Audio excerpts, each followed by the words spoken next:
and you're good. Okay. So my presentation is titled Running Slow and Fast. I'm not going to go too heavy into my background. I'm really going to focus on this at the level of experience, which for me has become so much more the focus in like this.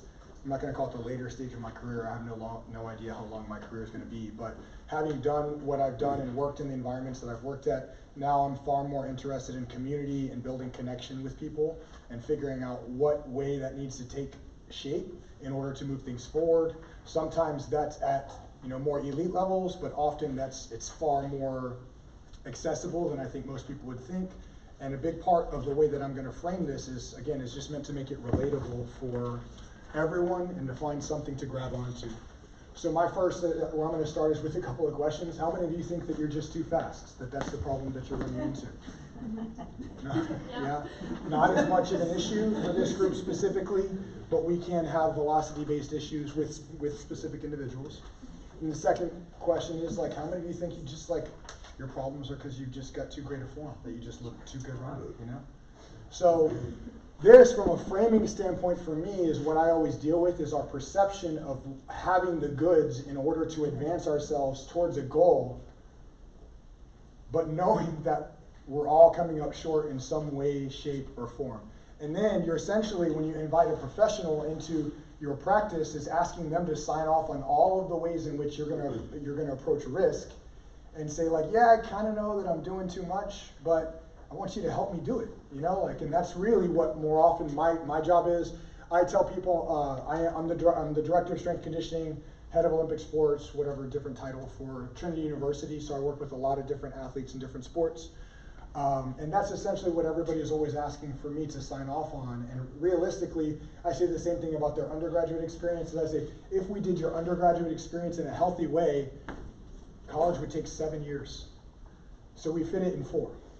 It's we know it's going to take much, much longer to do what needs to be done in a way that everything's going to stay balanced and healthy, and we're not going to create threat. Alternatively, you're just let's just get this done, let's just go. So, and then that's what we end up doing. It's more like F1 or NASCAR than it is like a daily driver. It's not like you're just averaging things out and trying to pace over time. It's more like let's bring some heat. So these, on perspective of perception, are really big for me. The story from the inner game of tennis that I'm going to focus on specifically is the guy who writes this book is a tennis pro, and he's giving a lesson, and this guy interrupts his lesson, and he says, hey, I heard you can help me with my backhand. And he recognizes the guy as this really successful businessman from the country club, and he's like, okay, yeah, sure, I can help you. And so the guy says, what's the problem with your backhand? And he goes, I bring my elbow around too high. So the tennis pro says, so I thought to myself, how absurd is this scenario? I've got this really successful, really intelligent businessman, handles really complex operations, standing in front of me, telling me he has no control over his right arm. He said, so I thought to myself, would it be so crazy for me to say, sure, I can help you. Lower your elbow, right? But the problem is, this gentleman does not believe his elbow is actually too high. He knows enough to say it with words, but his experience of where his elbow is completely wrong. He's got the wrong map. So we have this, and when I'm identifying specific characteristics like resilience and grit, you can actually test grit. I thought that was really cool when that test first became available through Angela Duckworth's work.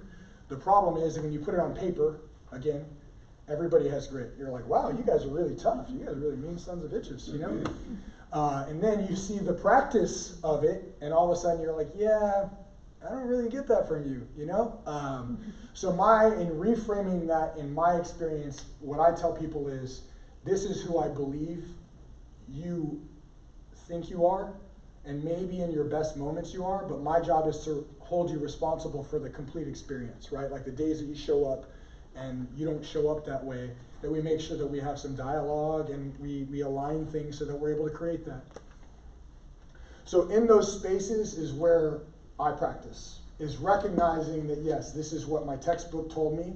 This is what, if I'm taking a very conservative, if I'm taking a approach that's going to maintain health and try to drive some performance changes. But the reality of that is that, we'll show somebody, I'll demonstrate something to someone, we give them some practice at it, they do it completely wrong, I give them a correction, they do it wrong again, and we just continue to re-engage that. I always call it 51st dates, right? You gotta just make them fall in love with the exercise, make them fall in love with you every day. So it's that practice that what we're really trying to get in touch with. And there are some things that are more valuable that I think just from a perception standpoint will jump out at you, and that's what I'm gonna try to focus on today. So this is from one of my, or this quote specifically is from one of my mentors, Dan Paff, who's a famous track and field coach. He's like the track and field coach for many of us in the field.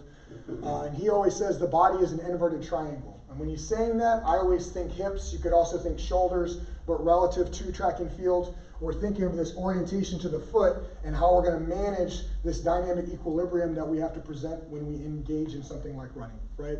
And you can see that this athlete specifically, this is what I call bilateraling their unilateral, is when they're generating these big forces like they would when they're squatting, but not so much like you would at least desire when you're first showing someone a running posture, the way that you would want them to present with mobility, stability, control, and command. Everybody follow me with that? So as great as the strategy might be, you have to look at the results. You've got to look at the process and see how those athletes are aligning. This isn't 10-second 100-meter sprinters, so what the hell do I know?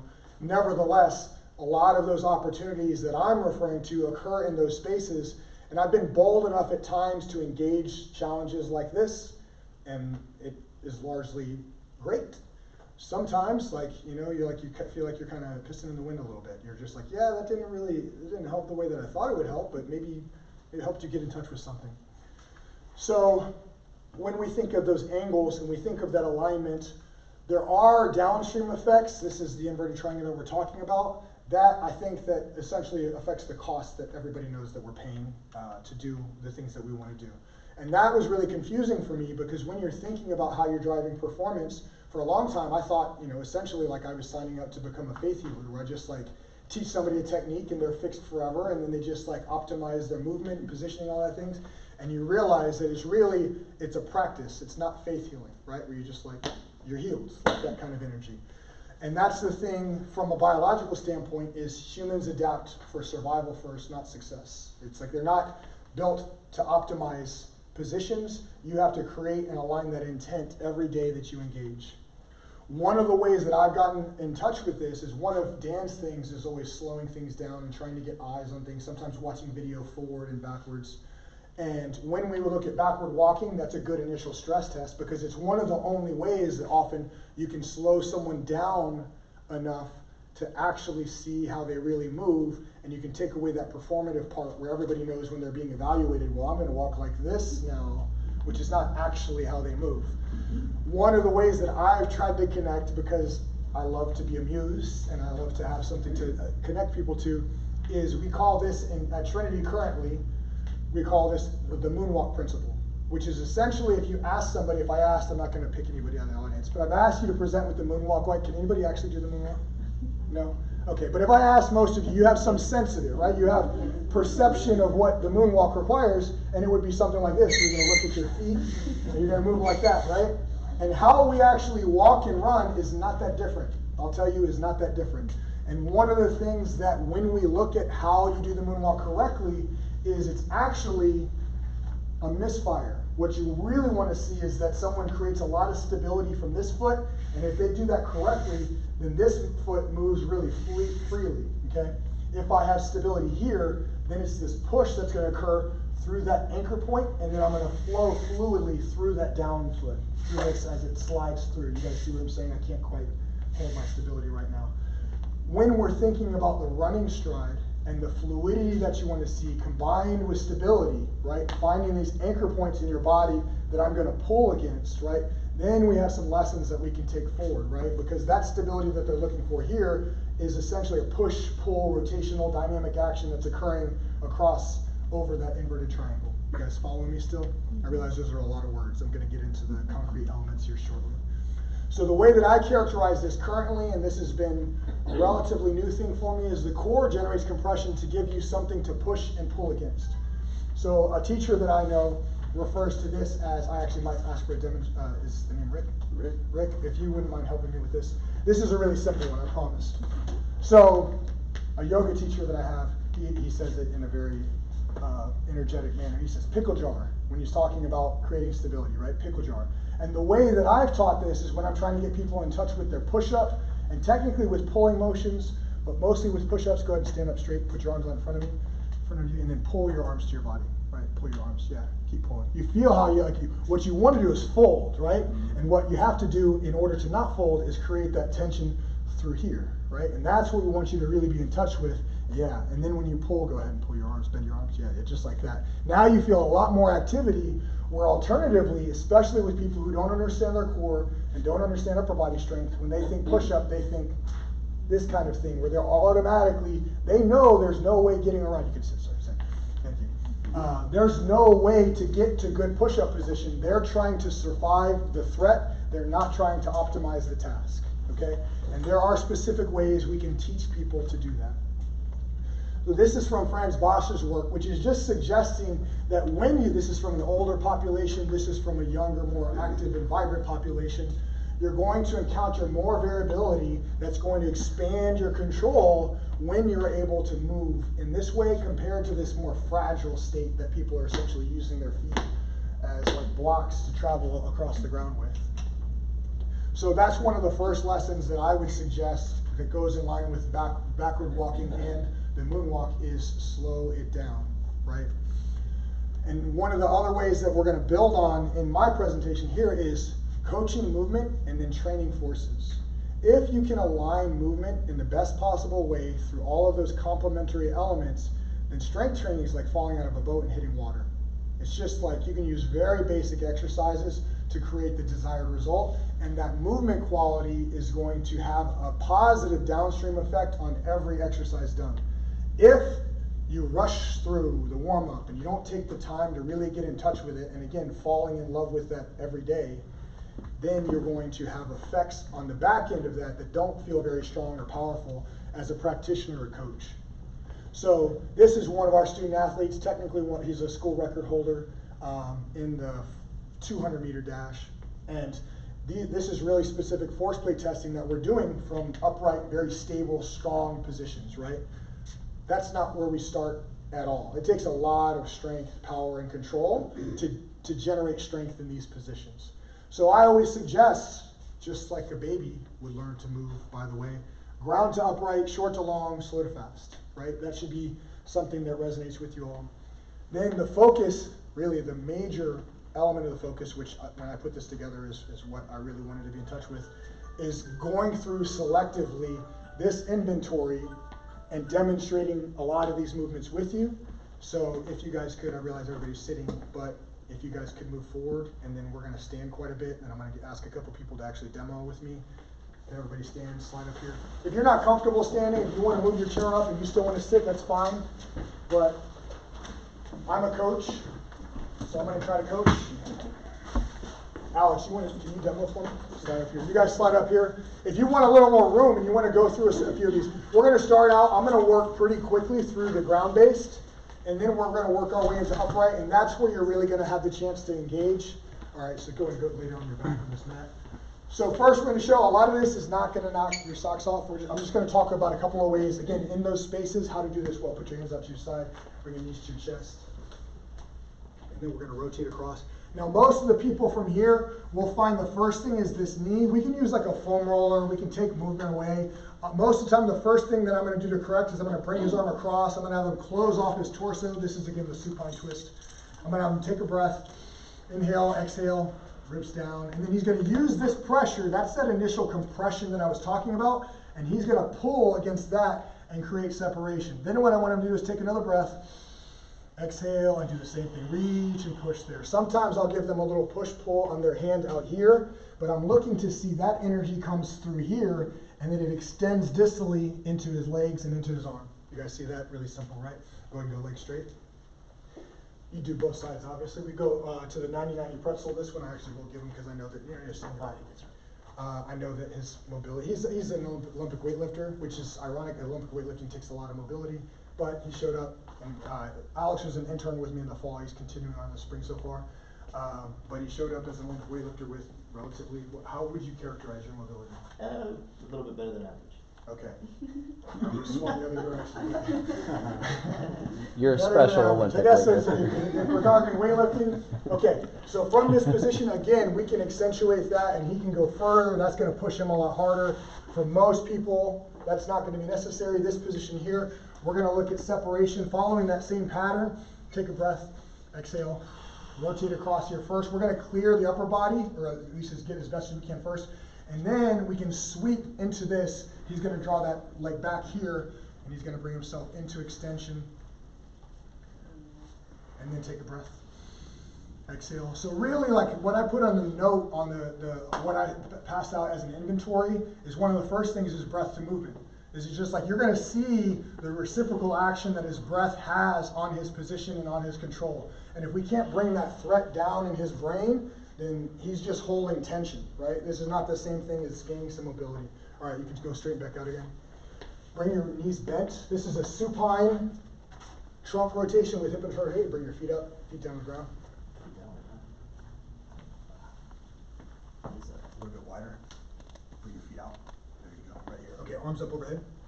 Now here, go ahead, arms, yeah, right there. Okay, what he's going to do is he's going to take a breath. I'm going to have him rotate his trunk that way, so he's going to turn. And then he's bringing himself here, and I want him to take a breath. I'll just accentuate that. And then once we get into a flow, bring it back, and then just do that same thing. Take a breath. Exhale, rotate, and turn. So we're just trying, if you guys see, we're just trying to affect this same spiral line. Go ahead and go back. So he's just learning to rotate his trunk, rotate his hip. If we looked at this upright, it would be something like, it would end up like this. This is essentially the position that he's in with some minor modification. Okay. Shin box variance, I'm going to kind of go through this one. Go ahead and sit up in the shin box. So shin box is here. And then what we want to look at is his trunk control, first and foremost. So I always say you're trying to stack over your sit bones. You can see both of us are tilted laterally. Most people are going to tilt laterally. The ability to drop in to your sit bones here, into your pelvis, is pretty tricky for a lot of people, right? Some people you might even want to put them up onto one of his blue pads. He's young. I'm okay with compromise. So we're going to sit from this position. You can ground with your hands as well. Take a breath. And then I want to teach him to fold in that front foot. Bring yourself back through. Take a breath. You're going to open that left hand. And then I want you to sweep. You're going to sweep across. And then we'll get into that same spiral. Bring that right arm. Yep. And then he's just going to push through that hip there. Extend into his shoulder here. Simple enough. And then that turns into a flow. You'll hear me use the term flow a lot. We can pop back up. And he can work into a rotation, into a split to the other side. All right, sit back up. Okay, I'm not going to go through all of every exercise, but you guys understand the spiral action that we're looking for and how we want the hip motion to relate to the trunk, to relate to the shoulders. That's what we're really looking for. What's the timing and the context and the frequency of these kind of exercises or drills? So when I say breath to movement, I'm looking. I'm sorry, I mean how many times a week and when are you scheduling these kind of things? That's a bigger programming question. I would suggest, like I always describe these as practices. And there's a term readiness that I'll come to later that talks about it. And readiness consists of your movement and your output. And then those two factors are your primary influences on readiness. So the harder you push on those, the more you're going to see fluctuations in readiness. Where if you're really burying yourself. I mean, do you see this as a screen or do you see this as a preparation for, going after their exercise or going after their sport? So, it's both. Yeah, I was going to say, philosophically, I'm a bit of an anarchist. Yeah. So I'm like, if I feel that someone's not ready, we're going to put them on the ground, and I want them to breathe, and I want them to move, and it starts there, right? If they're feeling the squeeze, which is what we're talking about, then yeah, sometimes somebody might jump further into what they're trying to do, closer to their running, more abbreviated warm-ups. Warm-ups can be short and long, right? And then warm-ups can be ascending, meaning like bringing the athlete up and getting real tuned up, and they can be calming, Like there's just different ways of inserting the input. So that's a really tricky question for me. I would suggest looking at it, you have to be able to, from a training standpoint, to put your body in the positions that it needs to absorb and adapt to the stress that you are invoking. So if I want to apply a specific stress and they don't have those positions available, and we have a sense of that, and we have a way of getting in tune with that, then I would suggest adjusting and doing what you need to do to make sure that that happens, which is way, way different than the traditional like Western context of like, well, this is Monday, so we do Monday things, you know, like this is, so, but yes, sir. And with you working with a college population, you Yes. probably have to adjust Yes. based on like stress level during finals and Yes. like in season versus off season, like Yes. with their HRV and fatigue and. Yep. And a lot of that, go ahead. Just as far as like the, like, maybe repetitions don't apply, time under tension doesn't apply, but like breath cycles. Right, is there- right, is there right. certain- Normally I'm saying 3 to 5, Okay. and then side to side, right? Like it's like trying to get in touch with that. Some of it, like you'll see that somebody's got the goods, we put them in a position. I mean, I'm the same way. I just want to feel that I have that position available, and then I'm gonna, like, a phrase that I'll use in training a lot is find the hardest way you can do this well. So if I know that that's like, I feel I've got good position, then I'm gonna put myself into some crazy position like this kind of thing, and I'm gonna try to see if I can put my breath, put my alignment under stress to the challenge in front of me as close as early as I can, and I'm gonna load it as hard and fast as I can too. So that's like, you're trying to open up that possibility, but you want someone to get in touch with that. And that's way, way different than thinking that we're so prescriptive as strength and conditioning coaches. Is just like, it's just very, very foolish. Even if you're, by the way, using measures like HRV and you're using other things, because you'll have somebody. I was a part of a Nike basketball camp at Nike World Headquarters years ago, and we had like a majorly famous NBA athlete who tested in like a performance test as a medical emergency. And what are the words that I use that at that moment? Like, what do we say? What do we say? We didn't. I'll be frank. We didn't say anything. We were like, that's probably a note to jot down, but to like set off all of these alarms in that setting, in that environment, that was not the place that anyone felt like we were in. Which kind of makes it feel foolish that we're calling that sports science in the first place, because science would have said, well, no, this is what science says. Instead, it was a far more like, I don't know, it was a different decision. Any other questions related? So does everybody feel like that? Like I said, is we're trying to get in touch, we're trying to get the athlete in touch with how these positions should feel as they connect their breath to it, and as they take some of that threat away. Some of you guys know, like you'll do this in the morning, and by the evening you're like right back to like, so these are like I always say, this is not faith healing, these are practices. If you need it available and you don't have it, then create a process to be able to do so, okay? From these positions, none of this is like absolutely urgent to me to impress upon all of you guys. Again, like I'm not sure if all of that was like brand new and novel to everyone here. I assume that you've sat down on the ground and done some stretching. Then it's just a question of if you have a sense of the spiral connection that I'm looking for, the breath connection that we're looking for, and then it's building a practice around that. Does that make sense? Okay. If anybody sees an exercise that you want me to go over that's ground-based that you feel like is necessary, I'll show, but you can pop up, Alex. I'm going to show you guys the half kneeling, rocking hip flexor and hamstring, because that one's a mouthful, but it's way, way simpler than you would think. It's basically a lunge position, right? We'll talk about stacking joints, so I want to see that triangle here relative to my foot, right? But I've got a pretty narrow stance, so ankle, knee, hip, knee, ankle, going to the back leg. A lot of times the first thing I will see is what I always call Captain Morganing, which is people put their foot out like this or a little bit like that, and then the next thing you know, I'm in a very different position. What I want to see is that someone learns to use their glutes combined with their adductors, combined with their core to create some compression here. So technically, like I always tell people, you should be able to do a lunge from this position pretty simply without big adjustments, right? You should technically also be able to do something like that and then bring yourself back into the ground like that. Like that's just pivoting if I have adequate compression. Now that's what's called a skater squat exercise, which is a progression from this position. But what you should understand is that that is just a progression from the basics here. So if you don't own this, you can't have that. Does that make sense? And then sometimes you'll see side to side, like if you look closely here as how I'm presenting here, if I flip to the other side, do you see me over rotate? So on this one, a lot of times you're gonna have to immediately make some adjustments. We'll add reaches and try to see if that creates and sometimes you'll need to put a pad just to give someone the sense of what it feels like to be more square and to create level hips here relative to that front foot there. Does that make sense? And then if I can get them into touch with that, we can find ways to facilitate that. But you're gonna see, you'll find, if you look for it, you'll find it, is what I would say. As runners, what's the degree that you want to get in touch with perfection and alignment here? I would suggest that if you feel pressure here and you can stand from this position there, you've got pretty good stability and mobility. Fair enough? But I'm also suggesting that we could really do a lot from this position, and then everything's going to work from the ground up as I described. So, getting to my actual exercise, half kneeling, rocking, hip flexion, hamstring. We push from here. I'm going to use pressure here to bring myself backwards into a half split, like so. Okay?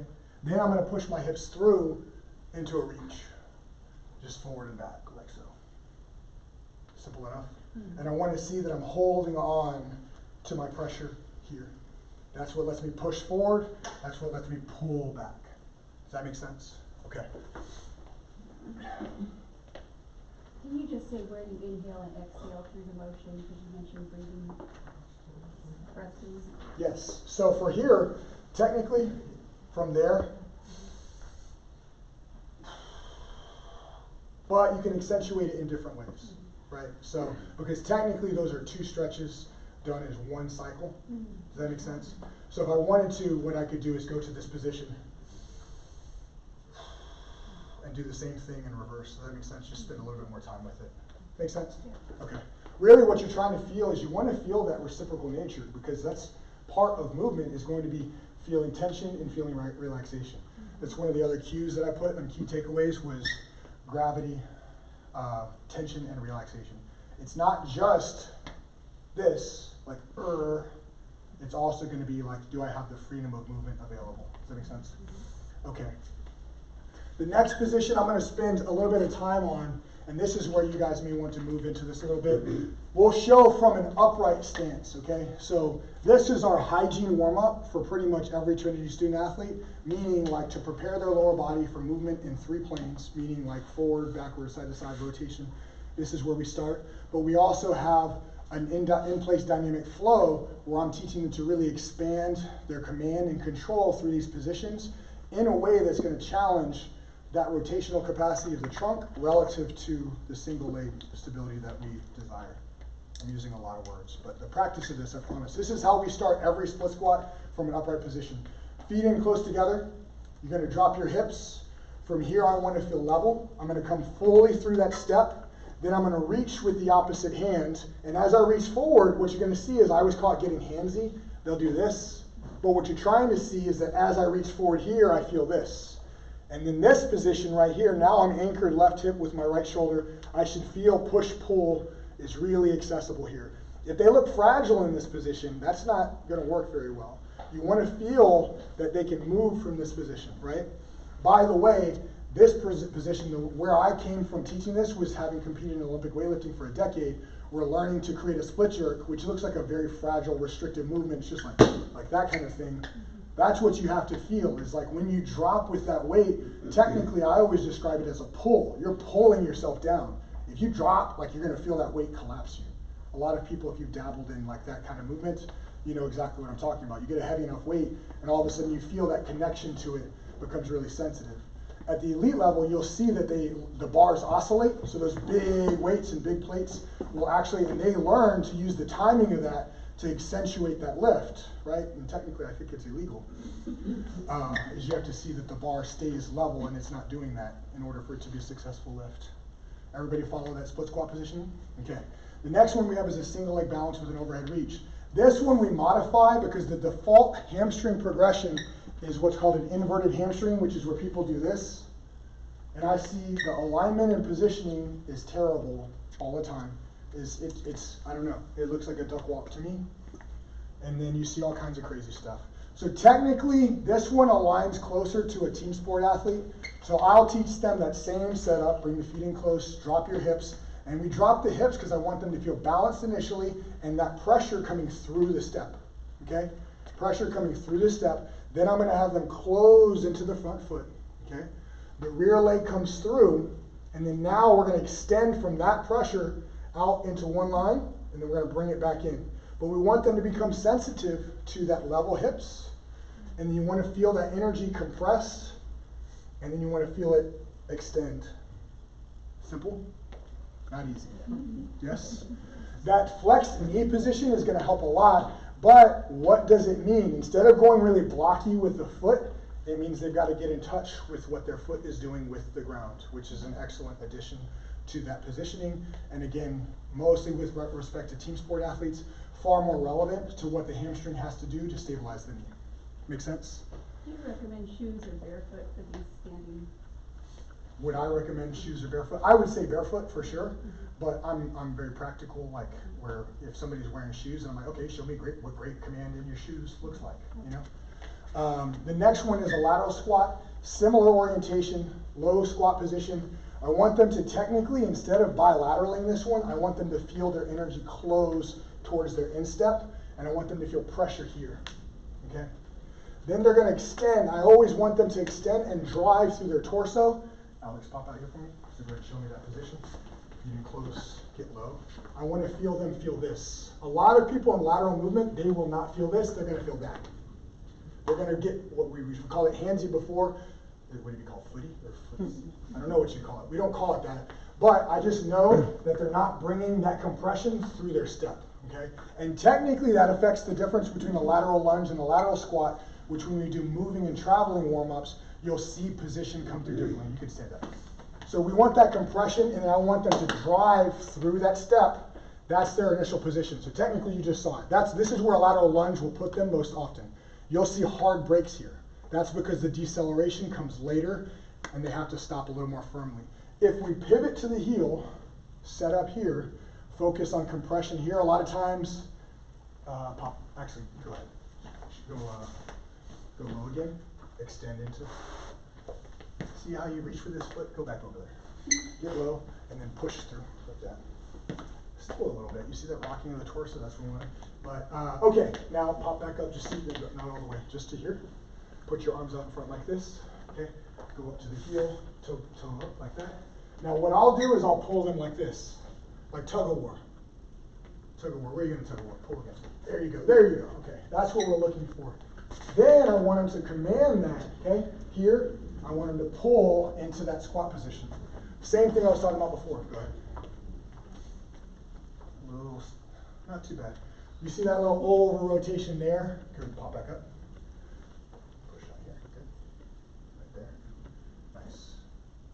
A little more restrictive, yes. And he has a tendency to over-rotate in his overhead position, which he's very well aware of. I'm not picking on him.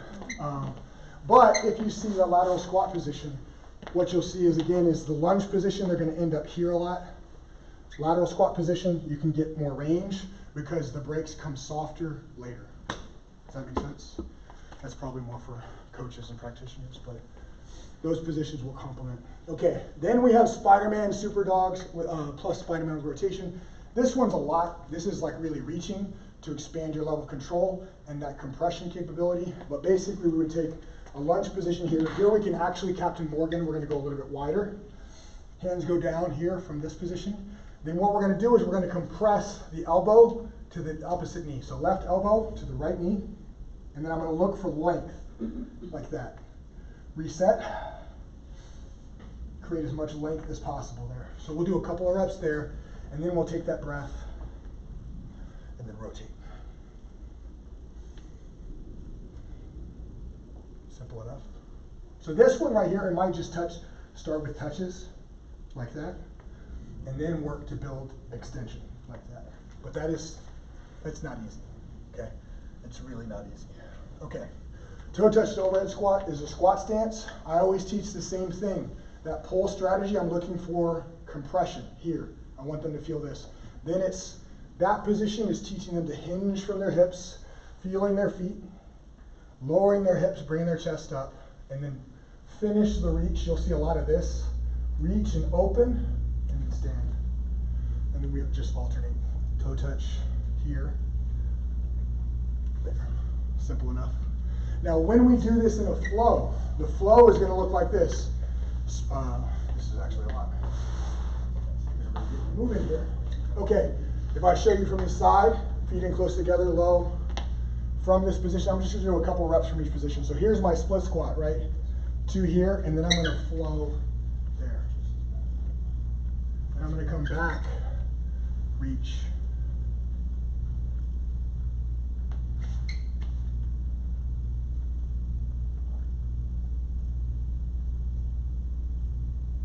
Then I'm gonna go lateral squat, lateral squat. Then we go Spider-Man. And all of that is possible because of compression. What I'm doing with my torso. That I'm not just falling on my feet, which again is what you're gonna see a lot, and technically something that in an elderly population like affects fall risk is like treating the ground like it's that, right? It's what happens when you give people a fragile gait pattern. Okay, that's the flow. The seated hamstring with reach. I'll show you guys this one because this is gonna affect the same orientation. I realize I pretty much made everybody stand for nothing because you guys kind of just sort of felt it out, but I think standing is more appropriate as you can see. Yes? Fair enough. Okay, this seated hamstring position. Now, if I thought about it, we're taking a really challenging inverted hamstring position like that and just giving them some stability. So if you're trying to complement a position like that, then putting them in a seated position like this, but teaching how to square the hips and level over that single point here, right? You see shoulders relative to the pelvis, but I'm also thinking relative to this foot. Then we take a breath. Now we can take this a lot of different ways. You can do whatever you want. If you always say, the rule is if you know what you're doing, you can do whatever you want. Fold here, like that. Or we can go rotation. We take a breath. Exhale, reach. Simple enough. You see?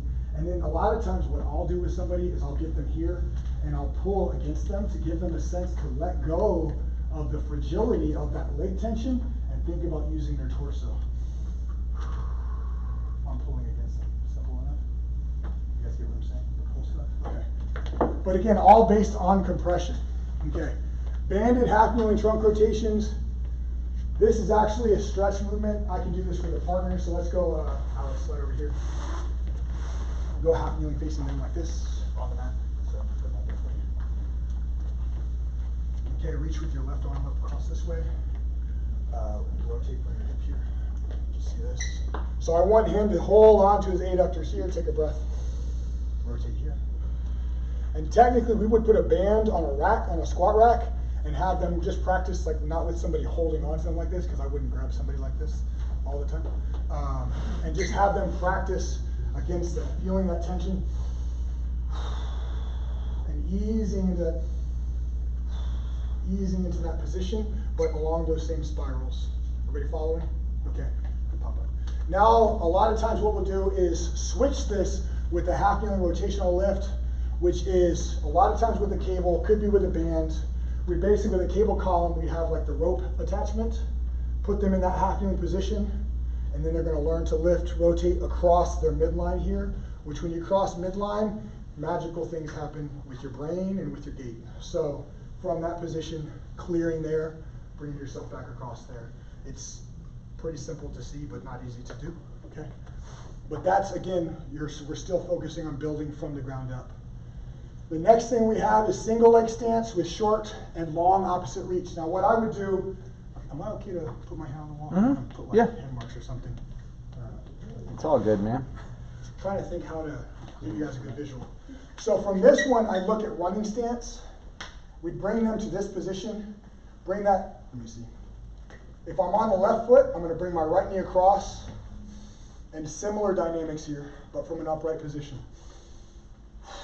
Trying to learn compression here to create freedom of movement distally. You guys follow me there? Okay. That's the long. Now you can do that from a short position as well, and that's a good start. Is I'm just trying to figure out how to do this. That's fine. So same sort of position, but now I'm here, breathe and push. When I do that, I'm going to feel this. Like I'm not doing that. That's because I'm just going for it here. Does that make sense? But same relationship. Simple enough. Okay, then we have single leg extensive jumps, single leg extensive med ball. Now these we can go short and long as well. A single leg extensive split squat jump would look something like this. from this position. I'm finding my stability here and compression. I'm going to try to hold on to this crease in my front hip, and you're just going to go through a little hopping motion like that. That's fairly modestly demanding. Now here's the thing, when I worked in the NBA population, we'd have people who, we would talk about jump testing them, and they're like, oh, you know, jumps and da-da-da, and they talk about lifting. And we'd be talking about applying jump training to this population, like, well, the guys don't do very well with it. I'm like, well, they can hex bar deadlift, right? And they're like, yeah. I'm like, so they can bend down and they can do this, but they can't do that. And that's going to create threat for them. Like, I'm like, and you don't think that that's an issue?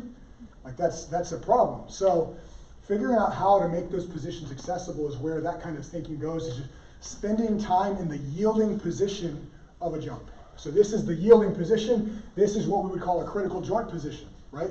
It's the place where things are often going to go bad. There's a couple of critical joint positions for jumpers. This is one of them. So teaching them from a squat position to do the same thing and hold on to that pressure here is the key to the legs supporting that position well and with an elastic complementary motion. Still following? Okay. So that's single leg extensive jumps. Now single leg extensive med ball, I'm not going to throw a med ball against the wall, but if you can imagine, extensive just implies, when we use that term in plyometric practice, it just implies like a child at play characteristic. It's not supposed to have intensity. It's supposed to have like this freedom of motion, like if you saw a kid jumping in the playground, okay? So if we did this, a lot of times I'll set people up against a wall, and we'll just do gentle taps from an overhead position on one leg, like that. If you did that, we didn't have a wall, which I've had to have people do. Sometimes we'll do that if somebody doesn't have a med ball. We're like, okay, take a 10-pound plate, find this position where I'm trying to anchor in the same ways that I'm communicating across this landscape. Same positions, right? Bring that leg through and then oscillate from an overhead position and see if I can maintain good stability, which is compression here, to create movement in that overhead fashion. And technically, the position of the med ball is up to the coach, up to the practitioner, up to who's doing the work, right? You could do that from a hip position. From that, if you noticed a deficit in side-to-side control, as well as you could do it from an overhead position. Does that make sense? The overhead position just tends to be where we default from, because it's really easy to catch errors and then pick it apart from there. The other ones, it's like, this is actually just really hard to do off one leg, and same thing off the other leg. So a lot of times you could build the extensive med ball work from the overhead position, or even from a chest throw, like that. That would be a pretty simple practice. Does that make sense? And you could feel, you could have a sense, most people when they do that, the first thing they're going to do is they're going to lock out their knee. And that's a really fragile, rigid stability pattern. What we want them to do is anchor from what I would call tall athletic, feel their foot, feel their hip, feel this all stacked, and then try to hold on to that sense as they add a dynamic movement. Does that make sense? Okay. Ass clean lunges, TRX or partner assist. Okay. This is kind of just a cool thing for hamstrings. Pop out here for me, Alex. I'm going to have him be my anchor. So you can use a TRX, but like the moonwalk, and this is one of those things that relates, when we use the torso here, we're going to create way better position, okay? What we'll do initially is, like, people will do this. If they're going to, I'm going to do a reverse lunge pattern, basically. So you watch, I'm going to step back, and I'm going to reach like that. You guys see what I did? Now, work with me a little bit here. Tension here, okay? Instead, I'm going to pull through my torso like that. I'm not trying to do the whole splits. You got me? Okay. I'm going to reach like that. But if I allow that pull to affect from my torso and into my hip, I'm going to go way further. My difference in motion is not that different because I'm pretty mobile, but you'll see a lot. That anchor point here will help somebody open their hips up way, way better compared to having them reach with their foot, which is what everyone does. They just go like this. And then they're like, oh, my hamstring feels really tight. The same thing happens in toe touches. If somebody does like this, and they're like, oh, I feel really tight. It's like, okay, try to create a complementary pattern around core activation and their breath. And the next thing you know, you're in business. Okay. That leads pretty well hip airplane and grounded hip airplanes. Does anyone know what a hip airplane is? Yeah. Yes? Okay. So if we think hip airplanes, I'll show you guys. From the ground, a hip airplane would be something like this. Hip opens, closes. Pretty simple. Then we can work that. Technically, we could do from a split position like this as a nice progression, opening like that. Then we can do from a split like this, teaching them to peel off and then bring that back around, right? And then you can go into single leg positions like this, opening, closing. But a lot of times what you'll want to do when you start building that single leg position is give them an upper body anchor, have them work on the same compression element, and then give them a little bit more freedom to work around that hip control. Everybody following? Any questions? Good for piriformis stability and problems too, in theory. Yes, absolutely. That comes Yeah. up a lot. Okay. Toe touch and handstand compressions. This is working on the same quality. One of the things that will relate to runners is going to be like the freedom of shoulder motion. Okay. The compression quality will also liberate hips. Okay. But with baseball players and overhead athletes, we see this kind of thing a lot, where when they're doing an exercise called a band pull apart, which they're trying to work on their scapula, we just see them like rocking and rolling with their chest like this. And I'm always trying to get them in touch with their serratus anterior and learning that the work we're doing there is going to unload the scapula, right? If I create that activation. And then when I use that position and put the scapula under stretch and I pull that apart and learn to stabilize here, now I'm putting a ton of work into the scapula, okay? The first thing that we'll see is that gap between a fragile toe touch, which would be something like this, and then learning to actually get to that position and learn to create some pressure into the ground, and then feeling that transition there, right, is we'll just teach them a rocking motion like that. You just tripled the view count on YouTube, Daniel. Thanks for that. just letting you know. There's lots of hearts on the screen. So that relationship, right, is going to be what you're looking for, is that grounding into their core, right, and that's going to ease the shoulder motion, and that's going to create very healthy shoulders combined with the complementary work that we're all going to be doing. The single leg modified pistol squat, everybody knows what a pistol squat is? Yes, okay. Can't do it. Yes, I'll do a pistol squat. So we'll show you a pistol squat. So if we go from this position, hold the foot there, and then from that position, back up like that, right? So what I'll notice, what a lot of people notice, is that it's really difficult to progress that. There's lots of different progressions. One of the ones that we'll use, because alternatively you have what's called a single leg squat off a box. And what I see all the time is people going from this position, and then if you just let them squat to their perception, you're going to see this. Very fragile looking squat position. They're like, oh, that feels really tight. Same thing with squats with the barbell, right? So what we do is we work a bottom-up progression. So we'll have them stand here. I'm technically going to ask them to drop into their front foot, and now I'm in business, okay? I want them to find the short foot, which is going to here, and then here. I want them to feel pressure, and I want to feel a little offload here, but this back leg is still a kickstand, so there's a little bit of that, a lot like that extensive split squat position I showed.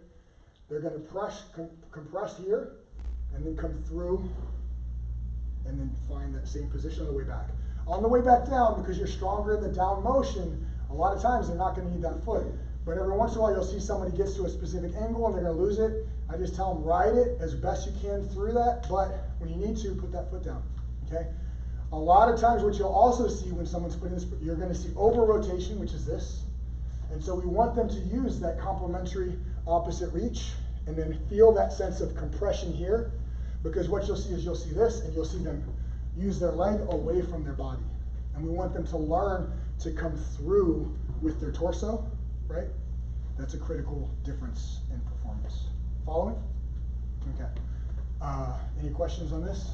This is a big one for us. This is like pretty much, and most of the time we have within an athlete's first year, and this is across all sports, including like we've got some like 6'8", 6'9", 6'10" guys on men's basketball who can, after a year of doing this, are doing banging out pistol squats, which is in this day and age is pretty impressive. So we're pretty happy with that. From there, this is a full traveling warm-up that just builds on this. The big thing for me is when we're getting to those positions is if you're doing a running drill well, you're going to feel that energy return, okay? And a lot of times I think what's actually kind of coming full circle with track and field drills and running drills is, I'm trying to think, whenever I have to do a drill backwards and do it wrong, it's always like a little trick of the brain. But like A skips, I think, are people who are like, try to think, like that kind of thing, okay? And there's not energy return coming back up. I'm just in that down motion. Does that make sense? So technically, what we want to see is that pop is going to be emphasized down with the switch, so it's, you guys see the difference? Those kinds of differences are very subtle, but if you can figure that part out, that helps a ton in running performance, okay? Because it means that you're managing stability with great mobility demands through the whole practice, okay? Same thing with A switches. A switches are more challenging. You're gonna go from an upright position. A lot of times I'll cue somebody to have a softer knee because this high position with the switch is actually really, really difficult. And most people are gonna sit when they're running anyway. You guys understand when you sit when they're running? Is that you're not running from like that kind of position most of the time. You're going to sit into your posture a little bit. So an A switch would be like this, right? If I do that from a really extended knee like that, that's pretty tough. If I bring a little softness into it, bring a little compression into it, right? All of a sudden, I can pace that pretty well. Does that make sense? You guys see the differences? But I'm still looking for stiffness in that position. Okay. Dribble runs are really important. And there's basically 3 progressions on the dribble run. A dribble run would be stepping over the ankle, literally like that. Stepping just below the knee, and then above the knee. Above the knee is basically a high knee run. We're gonna look for leg recovery, like that. And it's a little softer, and it has a lot more rhythm. So a dribble run would be, it's just bringing the pace back quite a bit. But the positive to it is that you can work on that compression and energy return, and you can progress it and phase it properly. Does that make sense?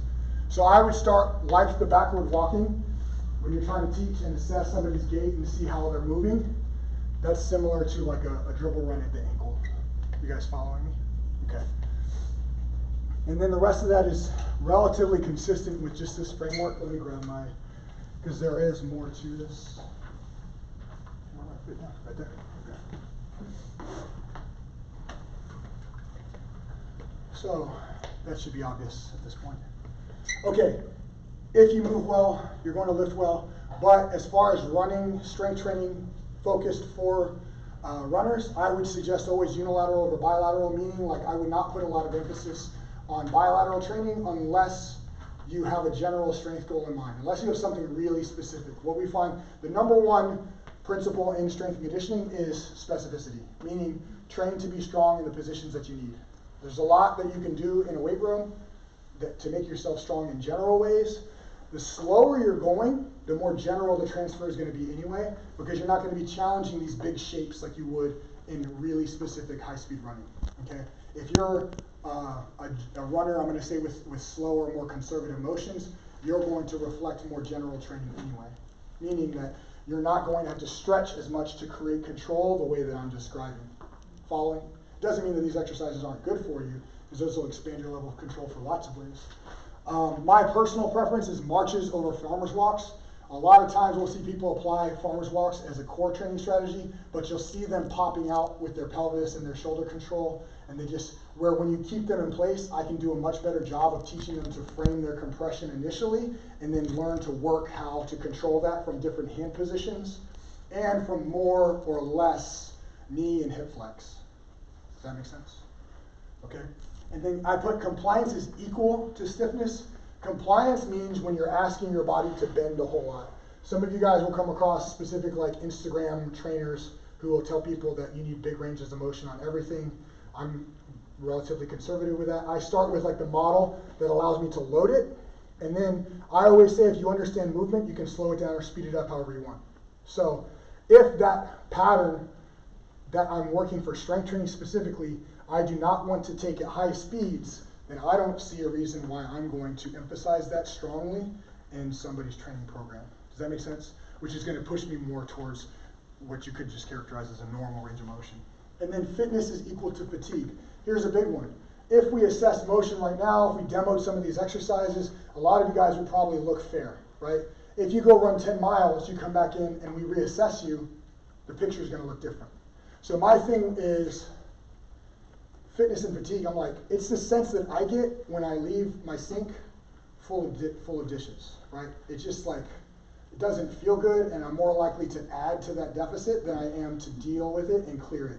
So what I would suggest is when you complete something that incorporates a lot of fatigue, that you clear that you wash the dishes, and you get back onto clarity as best you can, right? Or you get to meet me. What's that? Or you get to meet me. Right. It's like if you allow that to accumulate, right, and then you don't actually clear it. So it's basically, I'm saying, specific to Dale's question, why wait till the start of the next session? Why not start at the end of your last session and then find some exercises that will help you to connect with that reset and thinking about your quality movement as a human being that should relate to everything as opposed to just like your desire to be a savage runner. Yeah. Okay. That's everything that I have. I think that was quite a bit. I have a tendency to do that. I never feel like I'm going to, and then I just kind of go for it. I don't know. My sense of things, I think the central focus of what I'm trying to get people to connect with is always the same thing, and it's more pronounced knowledge. It's just that if I can get them to find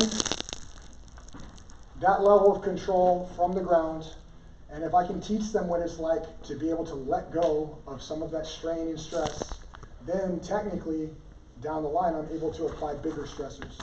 If I've got somebody on the ground and you'll hear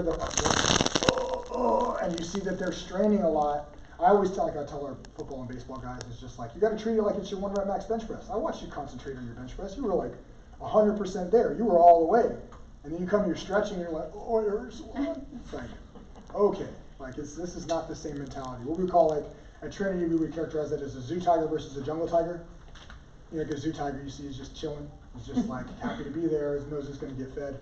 The jungle tiger, you run into the jungle tiger, it's like, it's serious, you know? Like, and so there's not an unimportant aspect of your training if you want to stay healthy and if you want to perform well. So mobility is going to complement your strength training practice. Like I said, is that strength training is not complicated. Most of those positions that I'm talking about here, like, those are the exact same positions that we're going to find creative ways to load. And the only reason we really need to be creative is to hold an athlete or a person's attention. You could do the same exercises your entire career. People watch me train. I do the same exercises every single week for long periods of time because I have no problem with the monotony of it.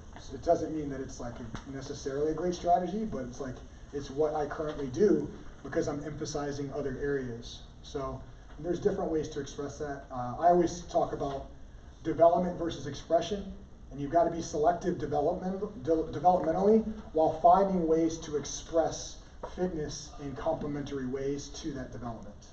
Does that make sense? So I might be working to develop maximum strength and power for a college athlete, but if I'm not expressing mobility and control and things like that with people like Olympic weightlifters where like they're just beating themselves to death, those, unless they're executing completely flawlessly, they're going to run into issues, they're going to run into challenges. That's why you have like in elite track and field populations, they'll call it trackside therapy.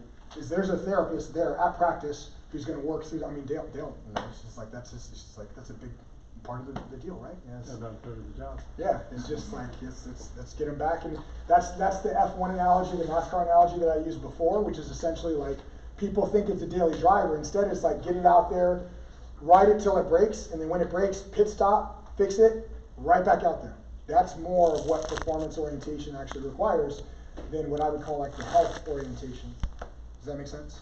So in that space is where you have to be attentive in order to thrive with whatever the running challenge that you're giving yourself is. If I left any questions unanswered, then just feel free to contact me. That's why my contact info is there. So, thank you.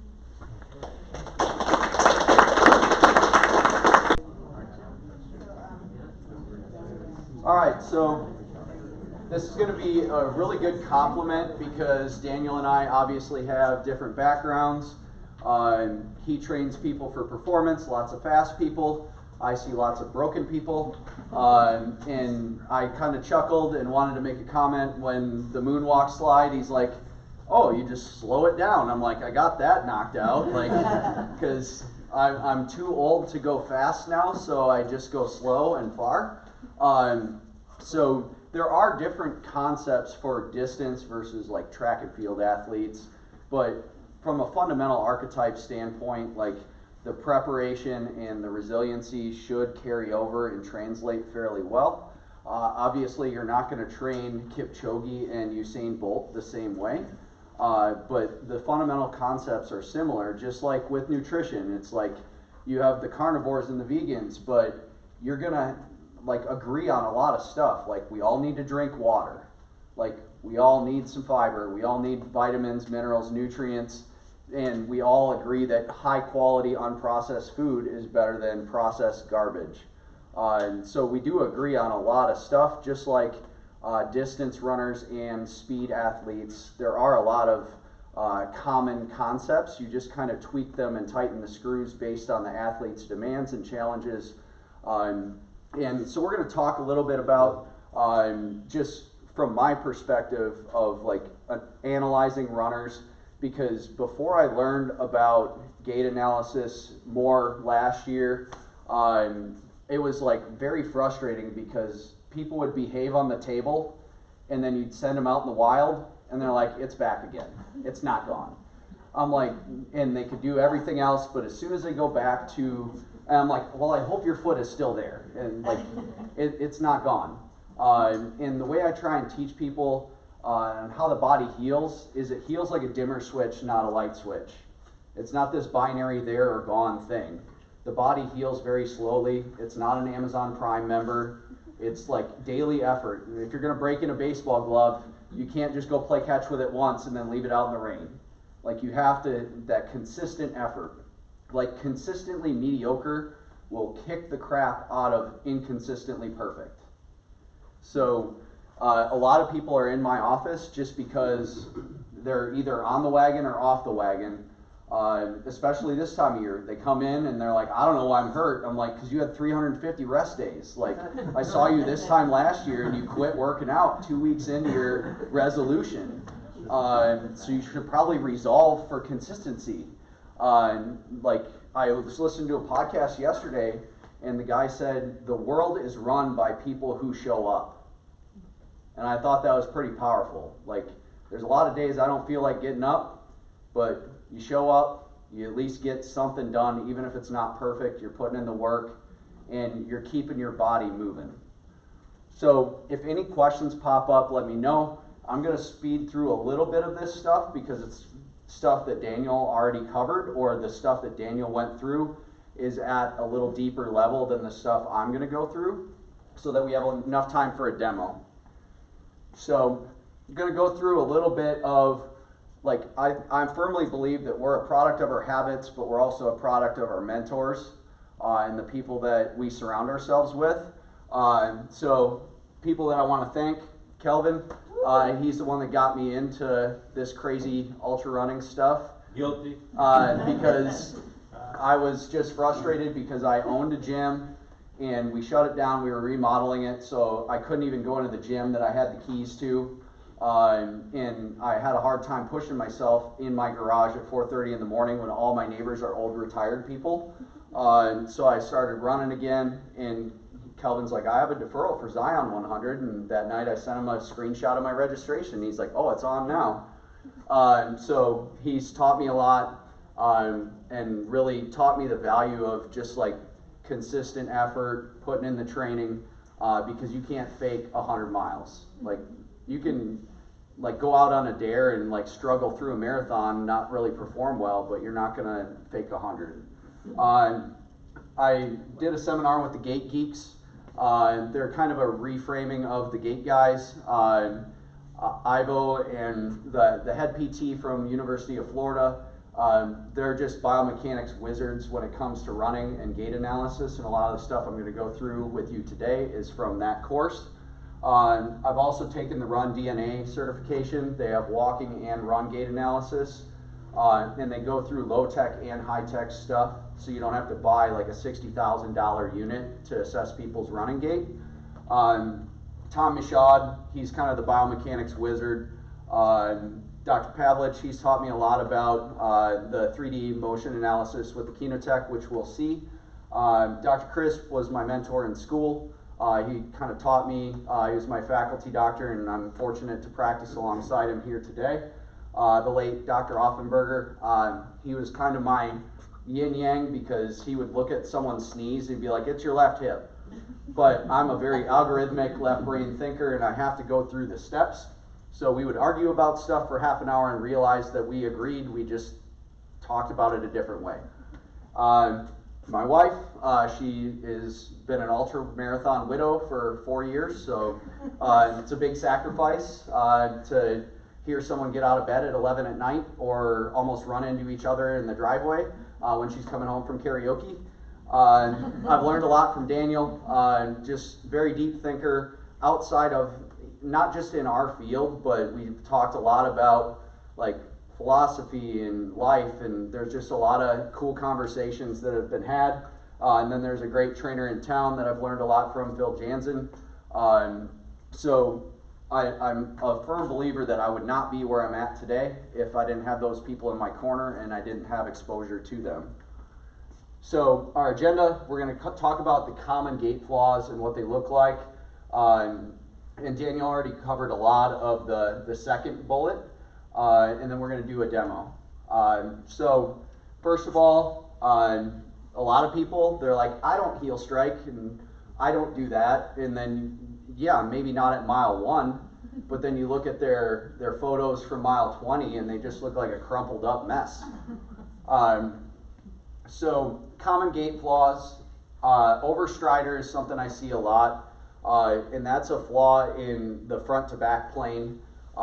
It's usually from a lack of knee drive, and that translates to a lot of the stuff that Daniel talked about being able to load over that knee and feel that foot and drive that knee in a lot of the exercises he was showing, versus just kind of like throwing that leg out, because as soon as that leg hits in front of your center of mass, you're slowing yourself down. Like, that's what football players do to not run into the stands like Forrest Gump. Like, that's how they slow themselves down. So you're wasting a ton of energy, and you're bypassing your body's leaf spring, which is your springy foot and ankle, which translates to Daniel's hopping plyo split squat stuff. And I talk to patients about, like, the foot and ankle is like a finger on a guitar string. Like, if you're not buffering some of that force through the foot, ankle, springy knee, like, it's going right up to hip, pelvis, back. And you see tons of people with hip issues because they're just bypassing all those shock absorbers that they were born with, and it's just shooting straight up into the hip. So you'll see a lot of bone stress injuries in the pelvis, in the hip. You'll see some plantar fascia issues, even though you're not using it, you're just bruising it. You'll see a lot of shin issues, especially with people that are bow-legged, because you get a lot of like bowing of the shin. And then you'll see hamstring stuff, because if you're like reaching out, you're basically like long stretching that hamstring, because you very rarely see hamstring injuries on the drive leg. If you watch soccer at all, it's never like this. It's like, and then you see them like pull up, because that hamstring won't lengthen fast enough eccentrically. The collapser is more of a frontal plane deficiency. It's like, and it could be from a hip weakness, it could be from an instability in the foot. It's almost never a knee problem, but it almost always manifests in the knee. And that's why we see a lot of them, because all the efforts from imaging, shots, etc. are at the knee.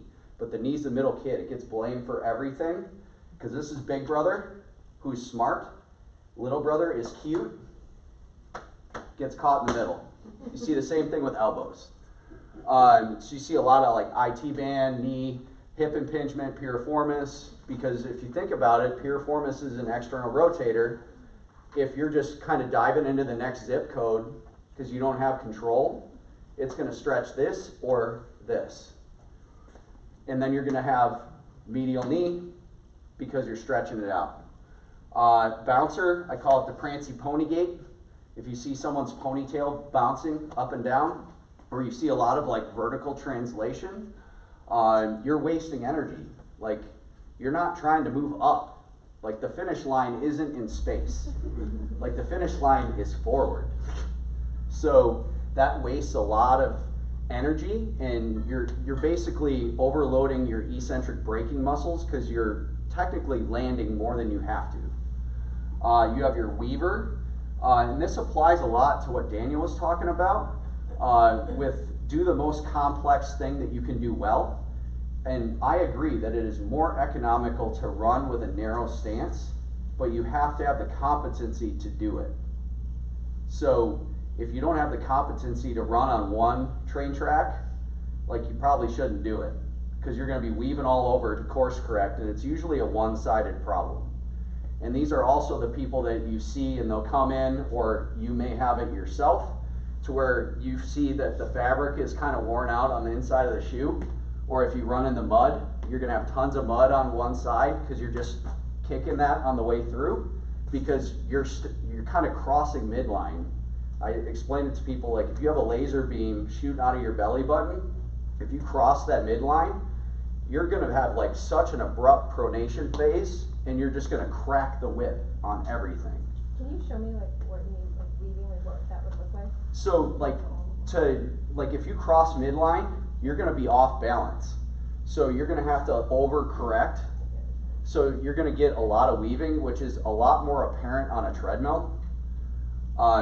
So those people, they'll get a lot of like lateral foot injuries, outside of foot injuries, just because that outside of foot is, you're supposed to hit kind of laterally if you do heel strike, and it's not always bad. Some people, they do better with a heel strike, but you're supposed to kind of get to the big toe. But these people, they can't get to the big toe, so they're putting big toe load through little toe diameter metatarsals. So if you try and do jackhammer jobs with jeweler hammers, like they're gonna wear out. Any questions so far? What was the collapser? What does that look like? That. That felt good on my ankle. The glute amnesiac. And I'm a firm believer that, like, it drives me insane when you see these pro athletes, like Tiger Woods did it like 7 years ago. He's like, oh, my glute shut off. My chiropractor said that my SI joint was out and my glute shut off. That doesn't happen. But you can put yourself in a position where it is harder to fire your glutes. And usually those people, like, let's all stand up here. So stand up and get in that good, like, I call this J-Lo tilt. And so this is J-Lo, this is Michael Jackson. So get in Michael Jackson position, and there's no kids in the room, so we're fine. So get in Michael Jackson position and then just do a glute squeeze. Feel how easy that is? And then really go into J-Lo and try and squeeze your glutes and feel how much that hurts your back and how much harder it is to squeeze your glutes. So these people almost look like they're leaning back when they're running. They don't have a forward lean from their ankle, like Michael Jackson.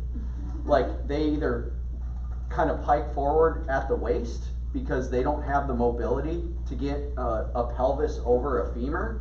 So they're almost like this. So sitting still without an activity with 8 times your body weight going through, which is what running does, it's hard to fire your glutes just sitting still like this, and it hurts. Like, you're not going to fire them at all if you're in that position doing a dynamic activity, resisting gravity with a lot of impact. Does that make sense? So you're going to see lots of low backs, lots of SI joints, hamstring, knee, quad. It kind of runs the gambit.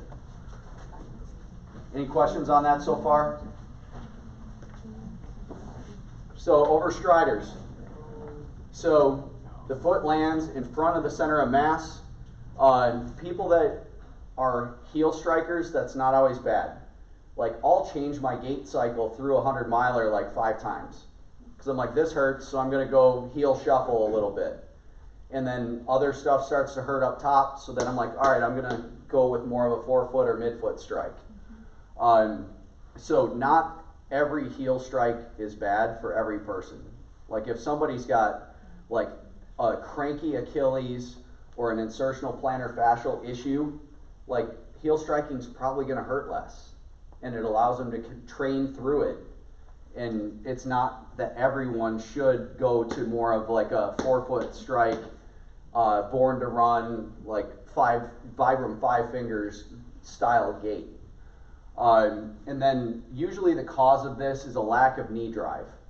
If you're just kind of like keeping your knee back doing a butt kick and you just kick your leg forward versus driving, like Daniel was showing with the A-skips, like if you're just kind of lazy and you're swinging through, like you have no knee drive. It's just like, it's kind of shadowing the other knee and then the foot's kicking out versus getting that knee drive. What I tell people is this inside bone on your ankle should almost be on a track on your shin to where it's here. So these are people that you probably wouldn't want to give them butt kicks for a warm-up, because it's just like, it's going to aid and abet their problem. Does that make sense? Collapsers.